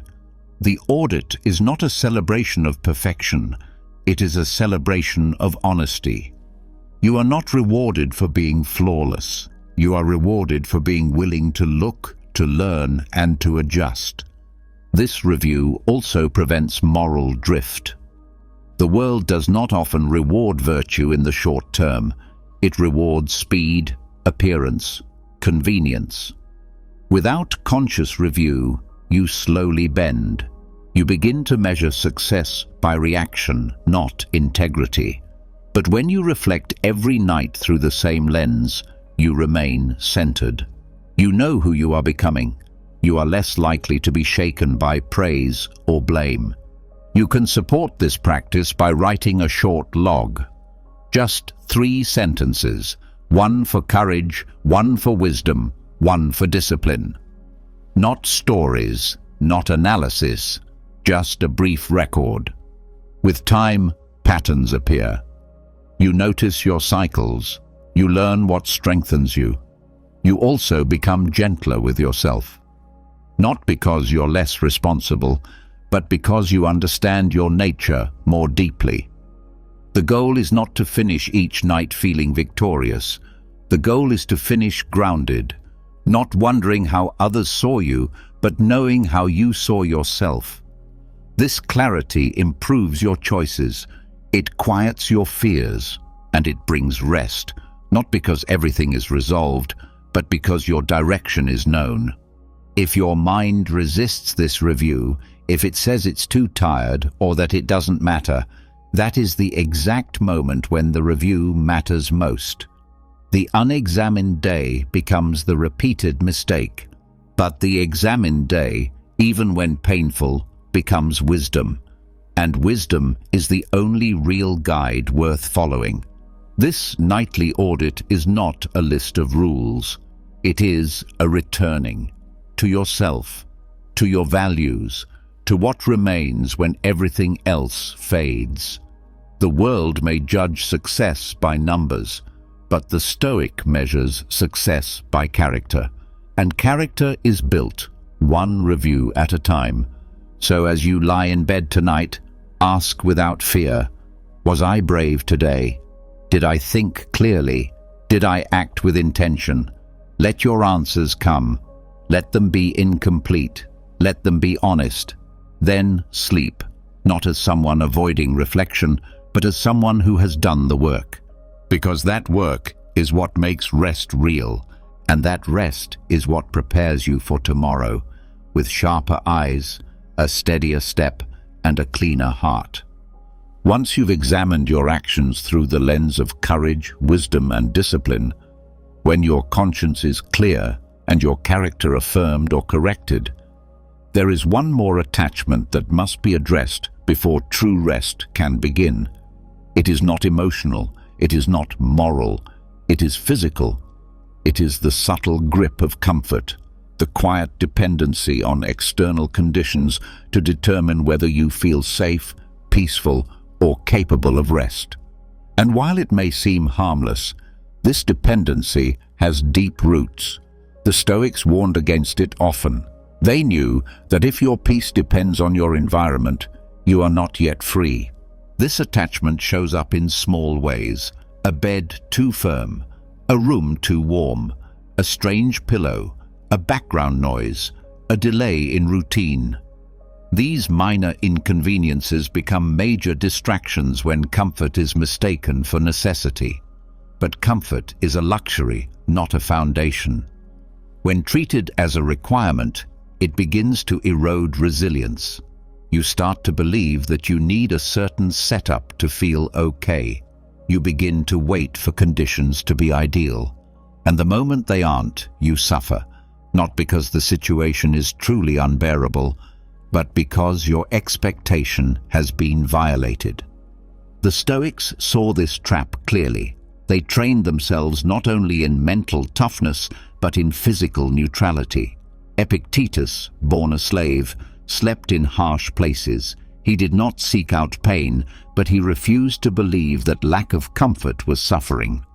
Marcus Aurelius, despite his status as emperor, often reminded himself that a soft bed was not a right. If he could sleep on the ground, he remained strong, and if he could not, he had become weak. This was not asceticism for its own sake. It was clarity. It was the understanding that freedom begins when your peace is no longer held hostage by conditions. If you can sleep in discomfort with the same calm as in luxury, you have begun to master your inner world. And once that mastery is yours, nothing external can take it away. To begin building this kind of detachment, you first examine your beliefs around comfort. Ask yourself, what do I believe I need in order to sleep? Be honest. Is it a specific mattress, a sound machine, absolute silence, a fan blowing at the right angle? These habits may not be wrong, but they reveal dependency. The question is not whether they work. The question is, do they own you? Non-attachment does not mean rejecting all comfort. It means not requiring it. It means that if those things are taken away, your peace remains. You sleep anyway. You let go anyway. You do not create tension around discomfort because you have trained yourself to live above it. The practice starts small. You can condition the body to release tension regardless of the surface beneath it. Focus on breath instead of bedding. Focus on acceptance instead of resistance. When you feel discomfort, don't flinch. Observe it. Breathe through it. Say silently, "This does not control me." Over time, the body learns. It realizes that safety is not found in the arrangement of pillows, but in the attitude of the mind. Travel is one of the best teachers of this principle. Sleeping in unfamiliar places reveals just how tied we are to routine. The Stoic uses these moments as practice. You're not hoping for comfort, you're hoping for an opportunity to detach. If the room is loud, you breathe slower. If the bed is strange, you release more deeply. You stop negotiating with conditions. You begin to respond to them with neutrality. This neutrality is not numbness, it's maturity. It's understanding that sleep is a function of letting go, not a reaction to having your preferences met. The more you associate rest with inner stillness rather than outer perfection, the more consistent your sleep becomes. Even the emotional response to discomfort begins to fade. Instead of frustration, you feel calm. Instead of complaint, you feel gratitude for the chance to practice strength. This turns every environment into a dojo. Every difficult night becomes a training session. And every time you sleep well in poor conditions, you prove to yourself that your power lies within. This mindset also helps with the unpredictability of life. Because whether you sleep in a quiet room or in a noisy hospital, in your bed or on someone else's floor, your ability to rest will be shaped not by where you are, but by how well you've trained your mind to adapt. This is the meaning of the phrase, sleep like a slave or a king. You sleep well in both, not because the conditions are the same, but because your standard for peace is internal. You have built a state of readiness. You no longer beg for comfort. You use what is available. And if nothing is available, you use breath, stillness, and acceptance. Training in non-attachment also shifts your language. You stop saying, "I can't sleep unless," and you start saying, "I sleep best when, but I can rest anytime, anywhere." This change of phrasing matters. It breaks the mental link between need and sleep. It teaches your subconscious that peace is a choice, not a condition. You can apply this principle in small, deliberate ways. Once in a while, sleep without adjusting your pillow. Let your mind adjust instead. Occasionally, turn off your sound machine. Let silence become your companion. If the room is too warm, observe the sensation. Don't react. Let your body learn how to remain calm under less than perfect circumstances. This also helps in times of stress, because often, when you are emotionally unsettled, your sleep setup becomes a distraction. You start adjusting things outside yourself, hoping they will fix what is happening inside. But they won't. Only inner stillness does that. And that stillness is trained when you stop reaching for more. Another benefit is gratitude. When you stop needing comfort, you start appreciating it. The soft blanket becomes a gift, not a crutch. The quiet room becomes a bonus, not a demand. And this gratitude makes sleep sweeter, not more dependent. It creates joy without attachment. Even your view of your own body changes. You stop seeing it as fragile. You stop feeding the belief that every disturbance is a threat. You begin to trust that your system can regulate itself.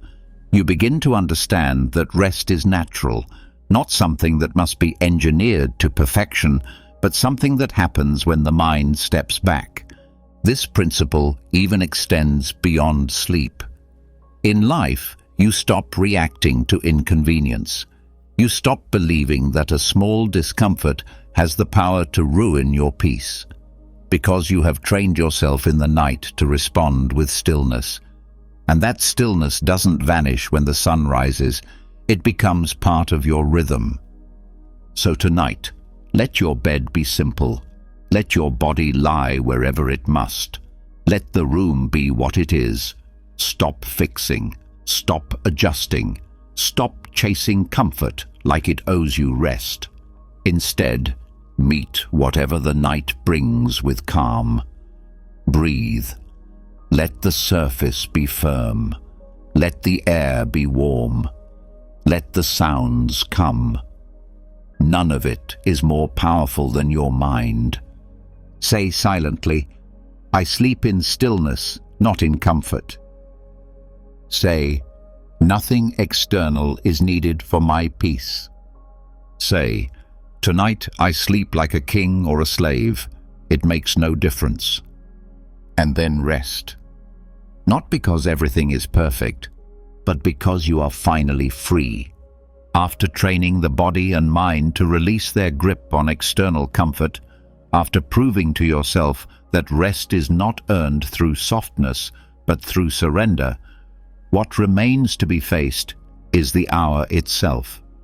That fragile time between darkness and dawn when the world feels still, but the mind begins to stir again. It might be 2 a.m. or 3 a.m., but the moment is familiar. You wake. The room is quiet. Time seems to have paused, and a voice rises. Why now? The temptation is to panic, to fill the silence, to measure how many hours are left, to label this moment a problem. But it isn't. This is the sacred stillness the Stoics knew well. The quiet hour where the noise of the world is gone, and all that remains is your inner response.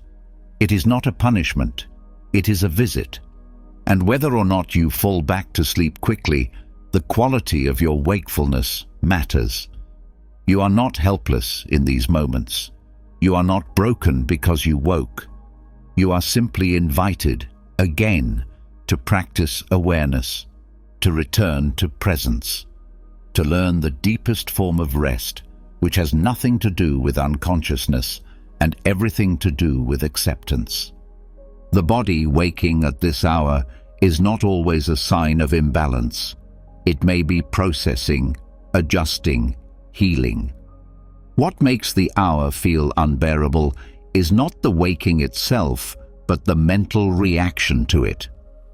When your first thought is frustration, the nervous system tightens, the breath shortens, sleep drifts further away.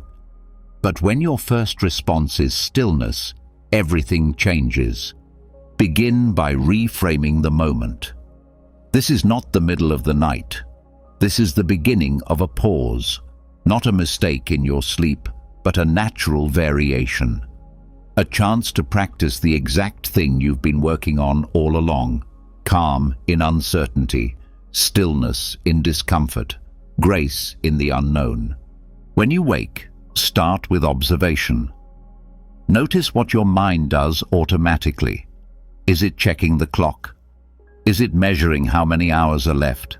Is it jumping to conclusions about how tired you'll be? This is the moment where Stoic training becomes real. You say, I see what the mind is doing, and I do not have to follow. Return to the breath, not as a tool to force sleep, but as a place to rest in the meantime. Slow, steady, present. Feel the inhale. Count it if it helps. Feel the exhale.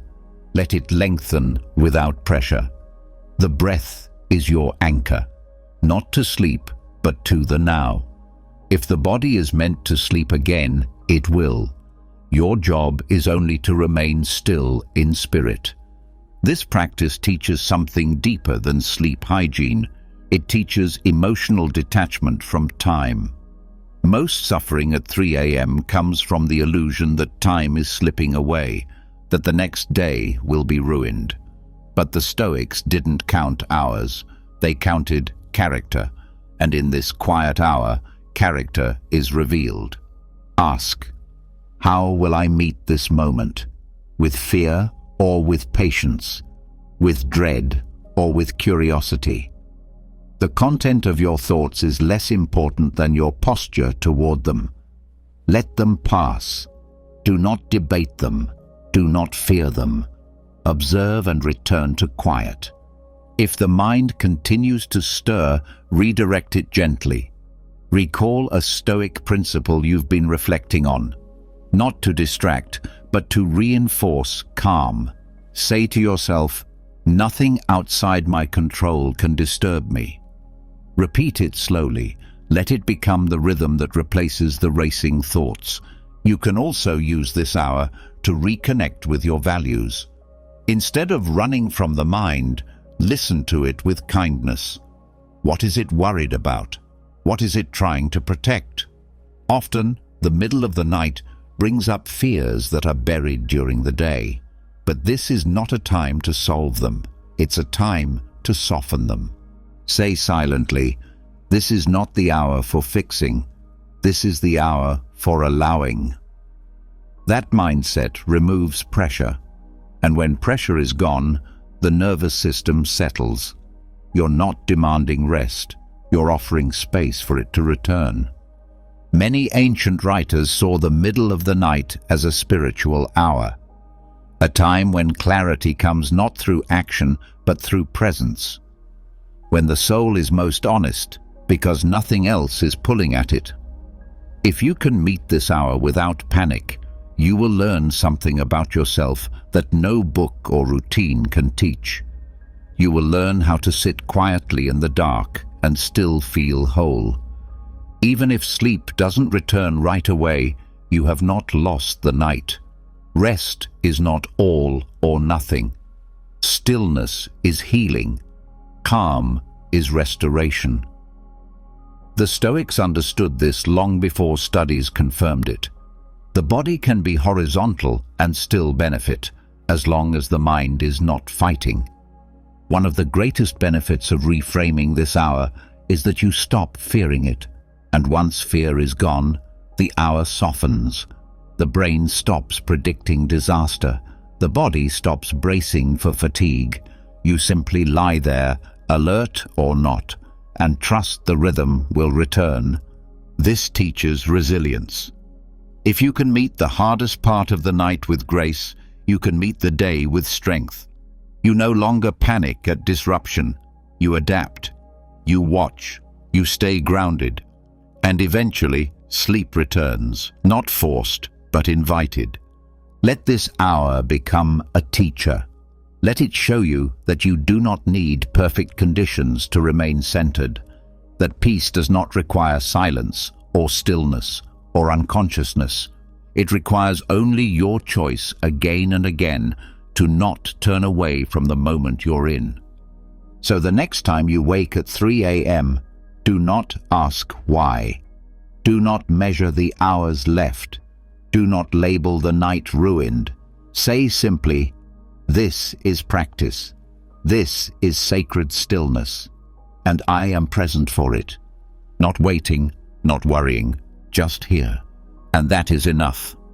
After learning to meet midnight awakenings with clarity instead of fear, after discovering how to be present in the stillness without rushing to fix it, what becomes increasingly clear is that the true source of peace is not control, but familiarity with discomfort.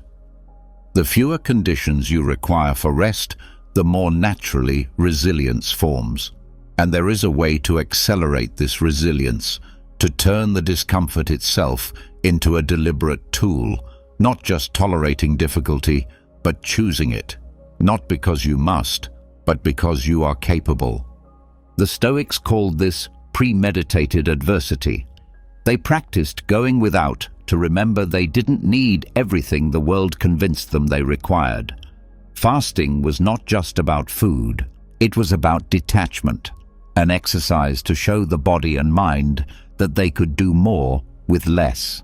Applied to sleep, this becomes sleep fasting, a gentle and controlled challenge where you intentionally reduce comfort to sharpen awareness, strengthen endurance, and retrain your nervous system to remain calm even in the absence of luxury.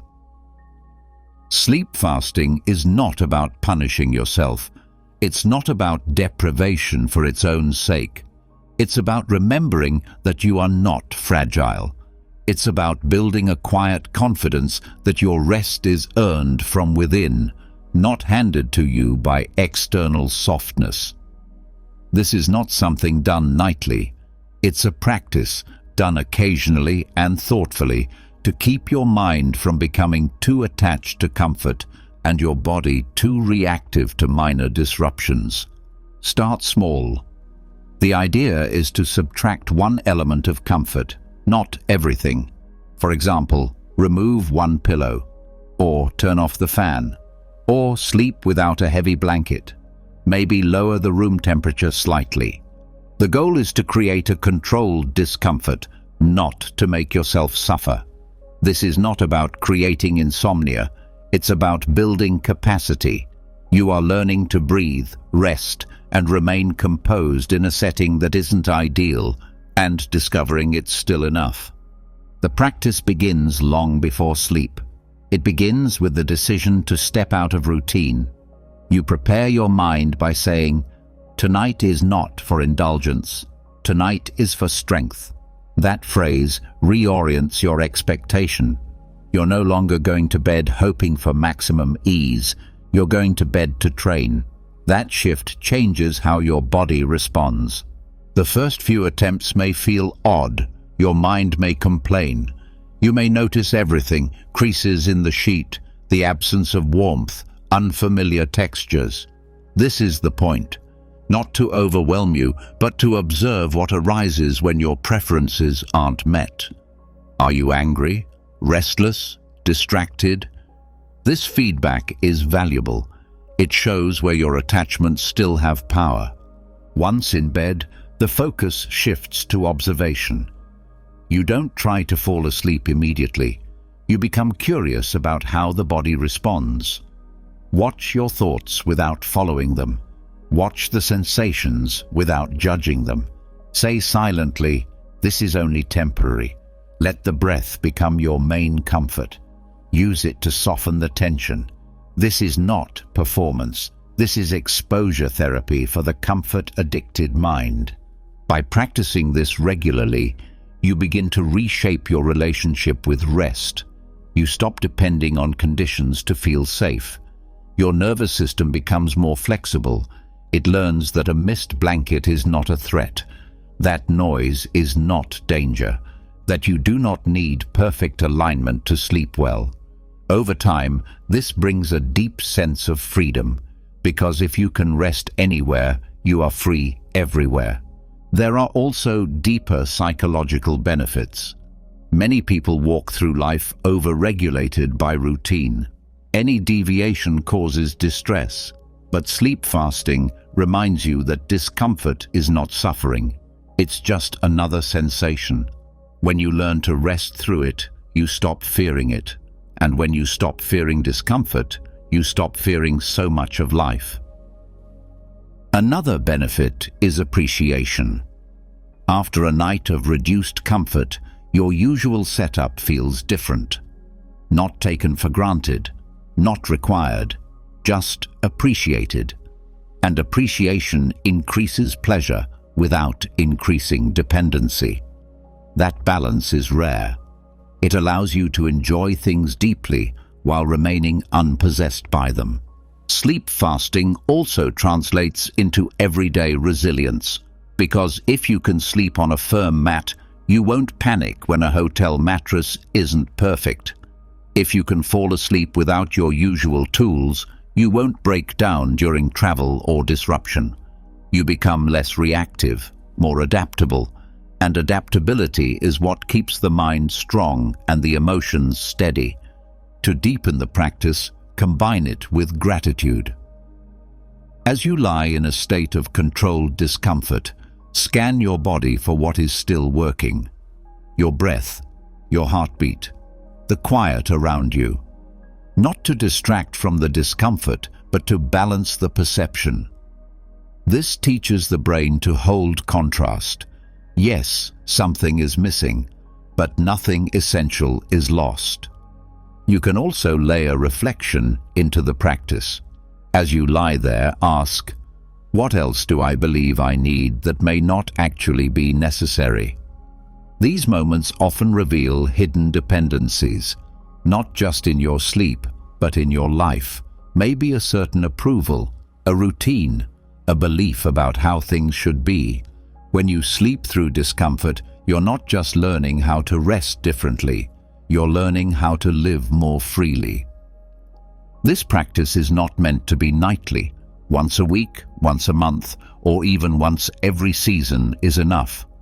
The point is to stay in touch with your edge, to make sure you haven't forgotten that comfort is not your master. The occasional challenge strengthens your baseline. You no longer panic when your conditions shift. You've already trained for it. The Stoics knew that ease makes the mind dull, not soft, but slow. When everything is pleasant, you stop observing, you stop adjusting. But when something is missing, your awareness sharpens. Your instincts return. This makes you more present, not just in sleep, but in waking life. You stop going through the motions. You return to attention. Sleep fasting is not just a technique, it's a mindset. It says, I am capable of rest in discomfort. I trust myself to adapt. I do not need everything to go my way in order to be well. That is real confidence. Not the kind built on control, but the kind built on flexibility. Over time, the practice becomes more than a physical exercise. It becomes a statement, a declaration that your peace is not owned by objects, routines, or rituals. It is cultivated from within, protected by your choices, strengthened by your willingness to go without. And when the night ends and comfort returns, you don't rush to reclaim it. You greet it with balance, grateful but not dependent, enjoying it but no longer needing it to feel whole. So tonight, skip the extra layer, remove the cushion, sleep slightly colder or slightly harder. Let the body feel it. Let the mind meet it. Say, this is my practice. And rest not because the bed is perfect, but because you are free to rest anywhere. You've just completed a journey that wasn't about sleep alone. It was about building the kind of mind that can rest anywhere, under any condition, at any hour.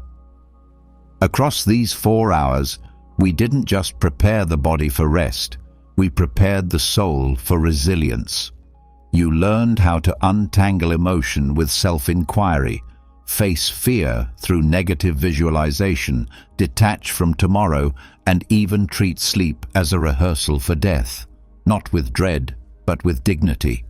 You practiced forgiveness before drifting off, evaluated your character through virtue, and detached from comfort itself. You learned to welcome the stillness of 3 a.m. and even chose occasional discomfort to build strength in the quietest way. Not one trick, but an entire philosophy of rest rooted in stillness, clarity, and courage. Because this isn't just about sleeping better, it's about waking stronger. Now it's your turn to reflect. In the comments below, write, I rest like a Stoic. Let it be your declaration, your anchor, your reminder that peace is built, not found. If this meditation series helped guide your night or reshape the way you view rest, don't forget to subscribe to the channel. New videos like this are on the way to strengthen your mind, sharpen your discipline, and deepen your sense of inner peace. Until next time, rest well, live wisely, and rise ready. Imagine being able to stay calm and collected in the middle of a traffic jam, facing a difficult conversation with your boss, or even dealing with a personal crisis. This is the power of Stoicism, an ancient philosophy that has helped people for centuries to live happier and more fulfilling lives. Stoicism teaches us that the only thing we can truly control is our own thoughts and actions. Everything else, from the weather to the economy to the behavior of others, is outside of our control. By accepting this reality, we can free ourselves from the anxiety and frustration that comes from trying to control things that are outside of our reach. Stoicism also teaches us to focus on what we can control, which is our own character and our actions. By striving to live a virtuous life, we can create a sense of inner peace and contentment that is not dependent on external circumstances. In this video, we'll explore 10 profound lessons from Stoicism that can help you achieve inner peace and mastery over your emotions. Join us on this journey of self-discovery as we explore the ancient wisdom of Stoicism and learn how to apply it to our modern lives. Lesson number 1. Embrace what you can control. Epictetus, the Stoic sage, offers us a fundamental lesson that serves as the cornerstone of Stoic philosophy, the dichotomy of control. At the heart of this teaching is the recognition that our lives are subject to a fundamental division between elements we can control and those beyond our influence. This concept is pivotal in cultivating a calm and composed demeanor, even in the midst of life's uncertainties. In essence, Epictetus advises us to invest our energy and attention in those aspects of life that fall within our sphere of control.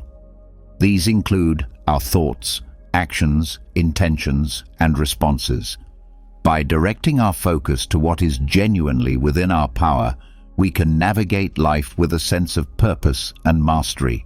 It is the acknowledgement that our internal world is under our dominion that forms the bedrock of our tranquility.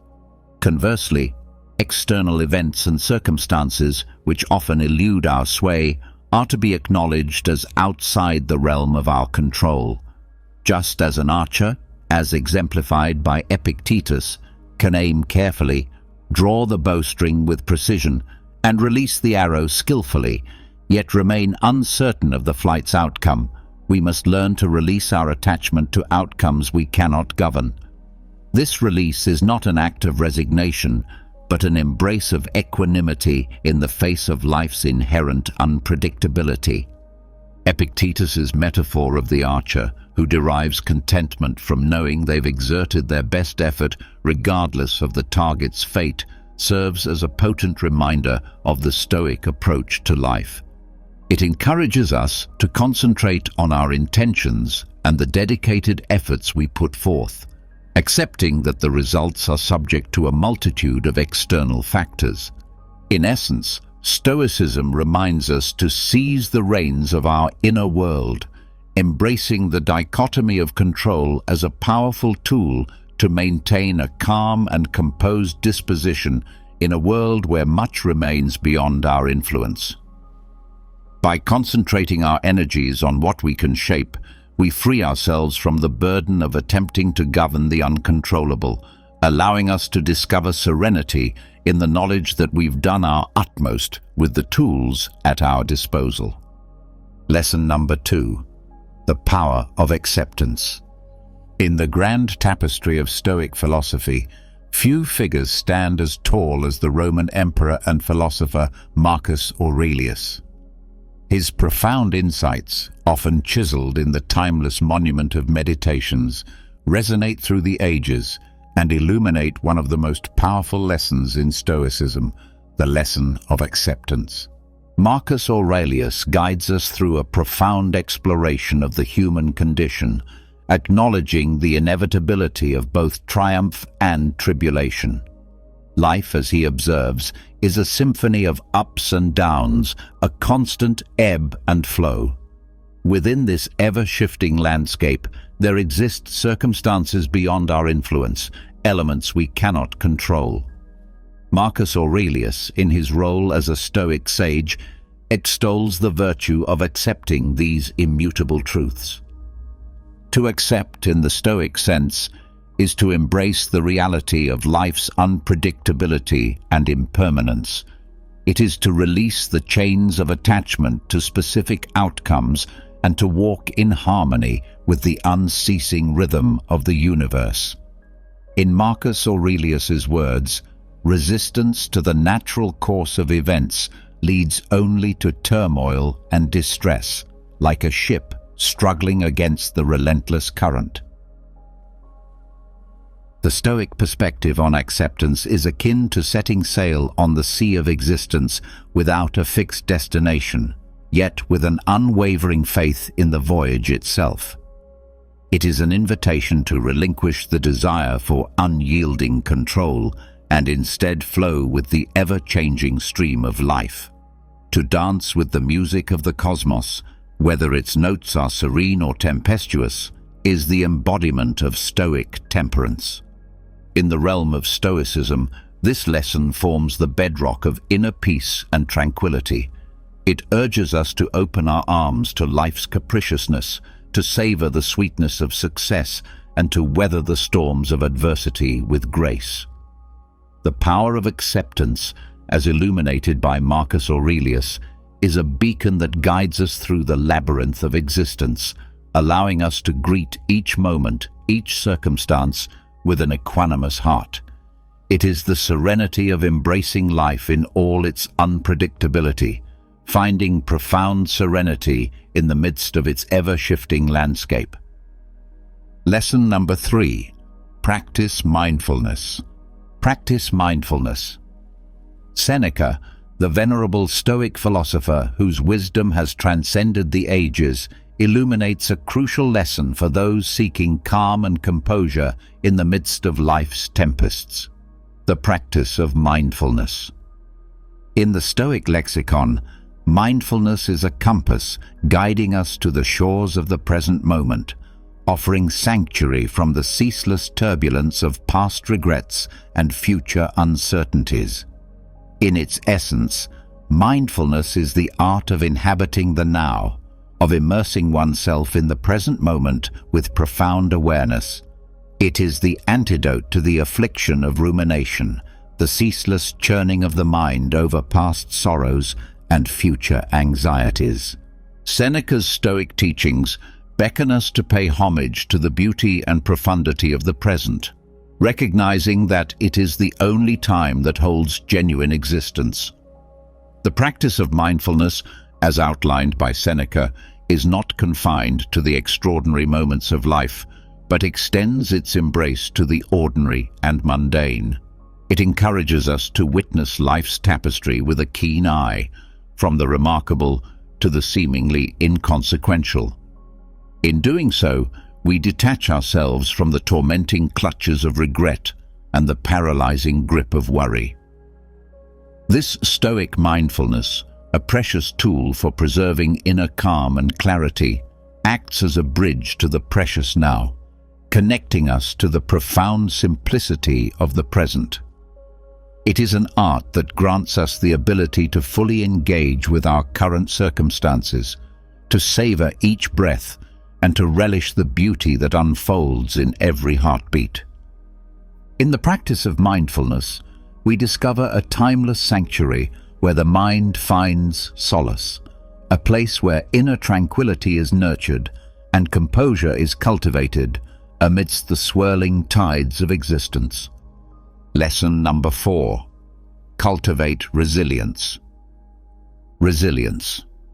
In the vast landscape of Stoic wisdom, the lessons of resilience echo as a resounding anthem, and it is Epictetus, the Stoic philosopher par excellence, who raises his voice to teach us the profound art of confronting adversity with unwavering fortitude. To Epictetus, adversity is not a foe to be feared, but a chisel that sculpts the masterpiece of our character. Stoicism, with its roots deep in the natural order of life, imparts the fundamental truth that challenges are the warp and weft of existence.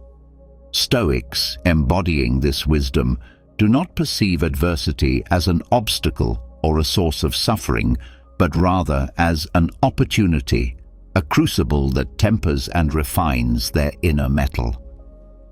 Epictetus beckons us not to wilt before the storms of life, but to stand steadfast like the unyielding oak, unshaken by the tempest.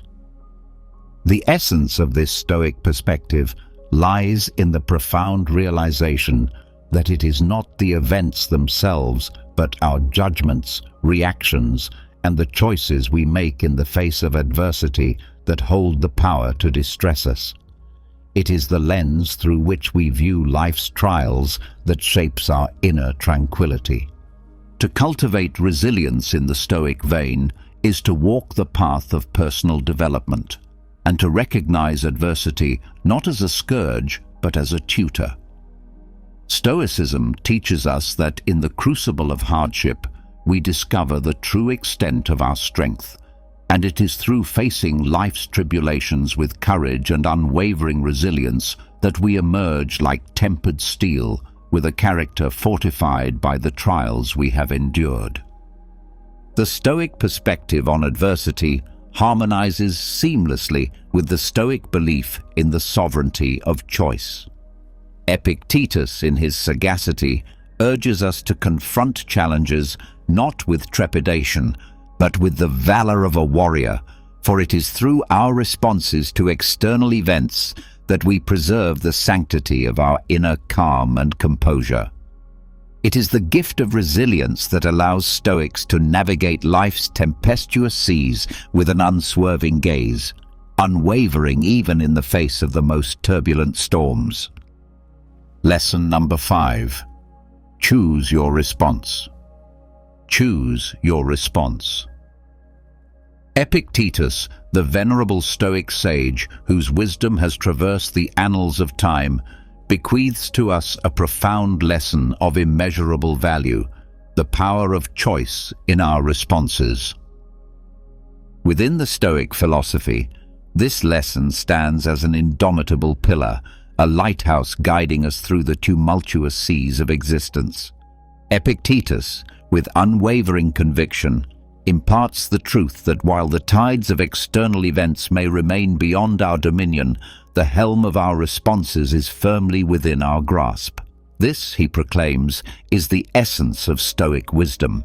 In the Stoic sanctum, wherein calm and composure reign supreme, the locus of control is resolutely internal. Stoicism, a philosophy grounded in profound self-mastery, extols the sovereignty of our responses to life's multifarious challenges. It is in this sacred space that the Stoic virtues, wisdom, courage, justice, and temperance serve as guiding stars, illuminating the path to maintaining inner tranquility. Epictetus, with his sage counsel, invites us to contemplate the nature of our judgments and reactions, particularly in the crucible of adversity. It is through this introspection that we awaken to the profound truth that we possess the sacred gift of choice, the ability to consciously craft our responses to the myriad external events that unfold in our lives. The Stoic approach to responding sagely to life's vicissitudes is akin to a masterstroke on the canvas of existence. It is the choice to align our responses with the Stoic virtues, to confront life's tribulations with the wisdom of sages, the courage of heroes, the justice of righteous hearts, and the temperance of those who tread the path of inner mastery. The Stoics' arsenal, laden with the wisdom of Epictetus, is a bastion of inner peace, impervious even to the fiercest storms. Through conscious choice and alignment with Stoic virtues, we forge a shield that preserves our serenity in the face of adversity. It is the Stoics' clarion call to navigate the labyrinthian corridors of life with grace and resilience, for in the crucible of conscious choice, we find the crucible of enduring inner peace. Lesson number 6. Limit excessive desires. In the illustrious tapestry of Stoic wisdom, woven with threads of reason and virtue, Seneca's counsel on the Stoic principle of moderation stands as a masterpiece in itself. A sage known for his profound philosophical essays on virtue and personal development, Seneca extends to us a lesson of paramount importance, a lesson that beckons us to curb the tempestuous desires that often threaten to engulf our inner calm. At the heart of Stoicism lies the belief that excessive desires, like turbulent seas, have the power to cast our lives adrift, leaving us in a perpetual state of turmoil and discontent. The Stoic sages, in their unwavering pursuit of inner tranquility, recognized the perils of unbridled longing for wealth, status, and material possessions far beyond what is necessary for a life of virtue and wisdom. Seneca, echoing the Stoic sentiment, imparts his wisdom, rooted in the belief that authentic contentment finds its dwelling in the sanctuary of limited desires. It is a lesson that encourages us to navigate the labyrinthine corridors of existence with the rudder of moderation, guiding us toward the tranquil harbor of inner peace. The Stoic path, as illuminated by Seneca's wisdom, beckons us to simplify our desires, seeking only that which is requisite for a life marked by goodness and virtue. In this simplification, we unearth the precious gems of contentment and tranquility, independent of the capricious winds of external fortune. The Stoic practice of limiting excessive desires becomes the lodestar, ensuring the maintenance of a calm and composed disposition. It is within the walls of this ancient wisdom that we discover the profound truth that the fervent pursuit of external treasures is but a fleeting mirage, and the true treasures lie within, waiting to be unearthed. Seneca's teachings stand as an enduring testament to the Stoic commitment to inner mastery and the temperance of desires, forging a path that leads to the sacred sanctuary of inner calm. Lesson number 7. Be virtuous. The essence of Stoicism, as nurtured and cherished by the great Stoic philosophers like Epictetus, Seneca, and Marcus Aurelius, resides in the unwavering commitment to virtue, a commitment that lies at the very heart of this ancient philosophy.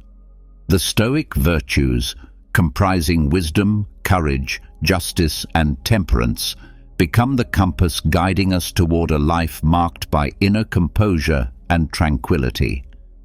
In the rich tapestry of Stoic wisdom, the virtues occupy a hallowed place. They are the moral lodestars that beckon us to navigate life's tempestuous seas with grace and wisdom. These virtues, etched into the annals of Stoic thought, are not mere abstractions. They are the pillars upon which the Stoic ideal of living in harmony with the natural order of the universe rests. Wisdom, the first of these virtues, serves as a beacon of light, illuminating the path of reason and discernment. It calls upon us to cultivate a deep understanding of the world and our place within it. The Stoic sages, such as Epictetus, understood that wisdom is the foundation upon which all other virtues are built.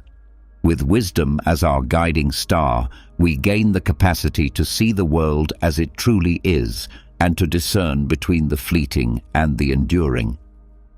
Courage, the second virtue, stands as the sentinel guarding the fortress of our moral character. It calls upon us to face life's challenges with steadfastness and resolve. In the Stoic lexicon, courage is not the absence of fear, but the triumph over it. It is the unwavering determination to confront adversity with inner fortitude. Seneca, through his teachings, extols the importance of courage in forging a character marked by resilience and unwavering resolve. Justice, the third virtue, extends its mantle of righteousness over the Stoic path. It beckons us to live in accordance with the principles of fairness and moral rightness. The Stoic philosophers, drawing inspiration from the wellsprings of justice, guide us toward making decisions that are rooted in equity and virtue. The pursuit of justice ensures that our actions align with the moral order of the universe, fostering inner tranquility and composure. Temperance, the final virtue, serves as the guardian of moderation and self-restraint. It reminds us to exercise control over our desires, for it is through temperance that we discover the gateway to true contentment. Seneca, in his philosophical essays, emphasizes the importance of simplifying our desires and seeking only that which is essential for a virtuous life. In the temperance of desires, we uncover the wellspring of inner calm, irrespective of external circumstances. These virtues, championed by various Stoic philosophers, converge to shape a life that exemplifies the Stoic ideal.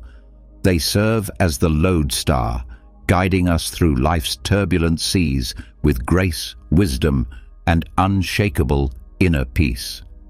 By adhering to these virtues and allowing them to permeate our thoughts and actions, we maintain a calm and composed disposition, reflecting the Stoic commitment to inner harmony and ethical living. In the mosaic of Stoicism, The virtues are the vibrant colors that compose the image of a life lived in harmony with the eternal truth of the cosmos. Lesson number 8. Understand the transitory nature of life. The transitory nature of life, in the profound and timeless verses of his Meditations, Marcus Aurelius, the Roman emperor and Stoic philosopher, delves into the essence of life, a life imbued with transience. His teachings are a testament to the wisdom that accepting the ever-changing nature of existence is a cornerstone for maintaining a calm and composed demeanor. Through the lens of Stoicism, Marcus Aurelius imparts a lesson that is perhaps one of the most pivotal for achieving inner serenity. He invites us to embark on a philosophical journey that involves acknowledging the ephemeral and transient aspects of life. The Stoic recognition of this reality, often referred to as the transitory nature of life, is not a harbinger of despair. Rather, it serves as a cornerstone of strength that can lend profundity to our existence. The core of this lesson is the understanding that nothing in the realm of human experience, be it the moments of joy or the trials of adversity, is immutable. The universe, in its eternal ebb and flow, weaves a tapestry of constant change. The Stoic sage does not resist this cosmic dance, but chooses to waltz in harmony with it, with grace and wisdom. Marcus Aurelius urges us to unburden ourselves from the weight of attachments to those fleeting moments that shimmer like stars across the night sky, and to the material possessions that hold our attention for but a brief interlude. He teaches us to appreciate these moments and possessions as they come into our lives, but also to let them go when the time for departure arrives. In doing so, we unearth an inner sanctuary of calm and composure, impervious to the external tempests. Accepting the impermanence of all things, as championed by Marcus Aurelius, acts as a salve for the soul. It allows us to put into perspective the vicissitudes of life. It liberates us from the bondage of anxiety that stems from clutching onto what was or what might have been. Through this Stoic teaching, we become the architects of our inner fortitude, crafting a character marked by resilience in the face of life's inevitable changes. In understanding the transitory nature of life, we pave the way for a profound sense of inner tranquility. We recognize that our capacity for calm and composure transcends the rise and fall of external circumstances. It is an enduring presence, much like the stars that continue to shimmer in the night sky, irrespective of the fleeting clouds that pass before them. Marcus Aurelius, through his Stoic wisdom, invites us to bask in the light of this understanding, offering us the opportunity to savor life's moments while retaining an unwavering sense of inner peace. Lesson number 9. The value of gratitude. In the profound tapestry of Stoic philosophy, woven with threads of wisdom and resilience, there exists a gem that sparkles with profound insight: the value of gratitude. This lesson, championed by Seneca, one of Stoicism's eminent philosophers, illuminates the path to inner calm and contentment, irrespective of life's challenges. It guides us to celebrate not only life's triumphs, but also its tribulations, for it is through the lens of gratitude that we find serenity even in the face of adversity. Seneca, in his essays dedicated to the concept of gratitude, masterfully extolled its virtues. He beckoned us to redirect our gaze from what we may lack to what we have, to find solace in the present moment, and to embrace the treasures that often go unnoticed. In this Stoic practice, we unearth a potent tool for sustaining a profound sense of inner peace. The core of Seneca's teachings on gratitude is a gentle reminder that the act of being thankful is not contingent on the abundance of our possessions, but rather on our ability to perceive life's blessings in their myriad forms. In this sense, gratitude is not a mere response to life's easy moments, but a profound acknowledgement that even amidst the tempest's fury, there is a shelter of calm to be found. By cultivating a sense of gratitude, we recalibrate our relationship with life. We learn to see the splendor in the ordinary, the lesson within adversity, and the preciousness of every fleeting moment. Seneca encourages us to be content with the present, recognizing that the treasures of life are not commodities to be acquired, but experiences to be cherished. The value of gratitude, as illuminated by Seneca, acts as a guardian of our inner peace. It teaches us to ceaselessly reflect on the blessings that have graced our journey. In doing so, we discover that gratitude is an elixir that transmutes the base elements of despair and longing into the gold of contentment and serenity. In moments of challenge, a heart steeped in gratitude does not falter. It finds strength even in the midst of adversity, for it recognizes that the trials of life too are teachers. As Seneca would remind us, the Stoic spirit does not waver in the face of hardship. Instead, it flourishes, drawing nourishment from gratitude's deep well.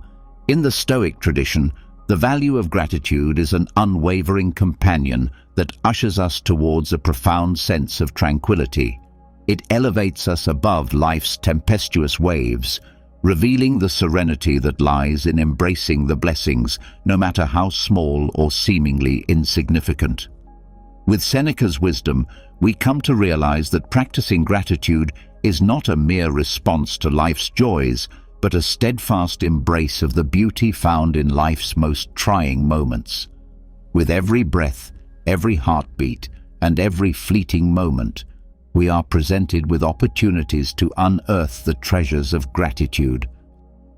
Seneca's Stoic legacy beckons us to cherish the present, not in spite of life's challenges, but because of them, and to savor the beauty that surrounds us. It is in this luminous practice that we discover a profound sense of tranquility and calm, even amidst the tempests of existence. Lesson number 10. Keep learning and growing. In the profound tapestry of Stoicism, where wisdom is woven with threads of resilience and temperance, we find a radiant lesson that beckons us to embark on a lifelong journey of self-improvement. Epictetus, one of Stoicism's luminaries, stands as a steadfast guide in this pursuit, revealing that the path to inner calm and composure is paved with the stones of personal growth. The Stoic commitment to self-improvement is a recurring theme in the philosophy, finding resonance across different Stoic philosophers. Epictetus, in particular, carries the torch of this lesson with unwavering conviction. He invites us to tread a path of perpetual growth, emphasizing that this commitment is a treasure trove of wisdom that equips us to navigate life's challenges with grace and sagacity. At the heart of this Stoic doctrine lies a profound realization that life is an unceasing voyage. We are not static beings, but vessels of potential, forever capable of evolution. The commitment to lifelong learning and growth is an unyielding call to action, a reminder that no matter where we stand, there are yet horizons to explore and virtues to cultivate. The Stoic pursuit of self-improvement aligns harmoniously with the quest for wisdom and tranquility. It is an acknowledgement that inner calm and composure are not static attributes, but dynamic processes enriched by the ceaseless quest for understanding. Epictetus encourages us to strive for wisdom as we would for a precious gem, knowing that it is the compass that guides us through the labyrinth of existence. The Stoic journey of self-improvement finds its pulse in the ebb and flow of life's experiences. We are not called to perfection, but to progress, not to stagnation, but to steady growth. This Stoic lesson echoes through the corridors of wisdom, whispering that there is no final destination but an endless odyssey of becoming a better version of ourselves. In embracing this lesson, we learn to navigate life's challenges with resilience and fortitude. The Stoic spirit finds strength not in the absence of adversity, but in the quest for growth, which adversity often catalyzes. We discover that setbacks are not roadblocks, but stepping stones, and every trial is a teacher. The commitment to lifelong learning and growth is a lighthouse in the tempest, a source of calm in the face of life's challenges. It is a testament to the Stoic principle that, regardless of external circumstances, we are the masters of our inner world. The more we learn, the more we grow, and the more we grow, the better we become at weathering the storms of existence. In the echoes of Epictetus's teachings, we find an invitation to celebrate the journey of self-improvement, to revel in the process of learning, and to honor the endeavor of growth. It is a lesson that assures us that with every step taken on this path, we come closer to the heart of Stoicism, a life marked by inner calm, composure, and the pursuit of wisdom. In a world filled with distractions and uncertainties, Stoicism offers a timeless and practical guide to maintaining calm and composure. By embracing these 10 lessons from Stoicism, inspired by the wisdom of different Stoic philosophers and embodying the virtue of temperance, you can navigate life's challenges with grace, wisdom, and inner peace. The Stoic temperance becomes your anchor, guiding you through the storms of existence and helping you keep calm in the face of adversity. As you embrace these Stoic lessons, you discover a profound sense of tranquility and equanimity that enables you to thrive regardless of life's challenges. Stoicism's enduring wisdom reminds us that inner peace and composure are not dependent on external circumstances, but are cultivated within through the practice of these valuable lessons. Top of form, bottom of form.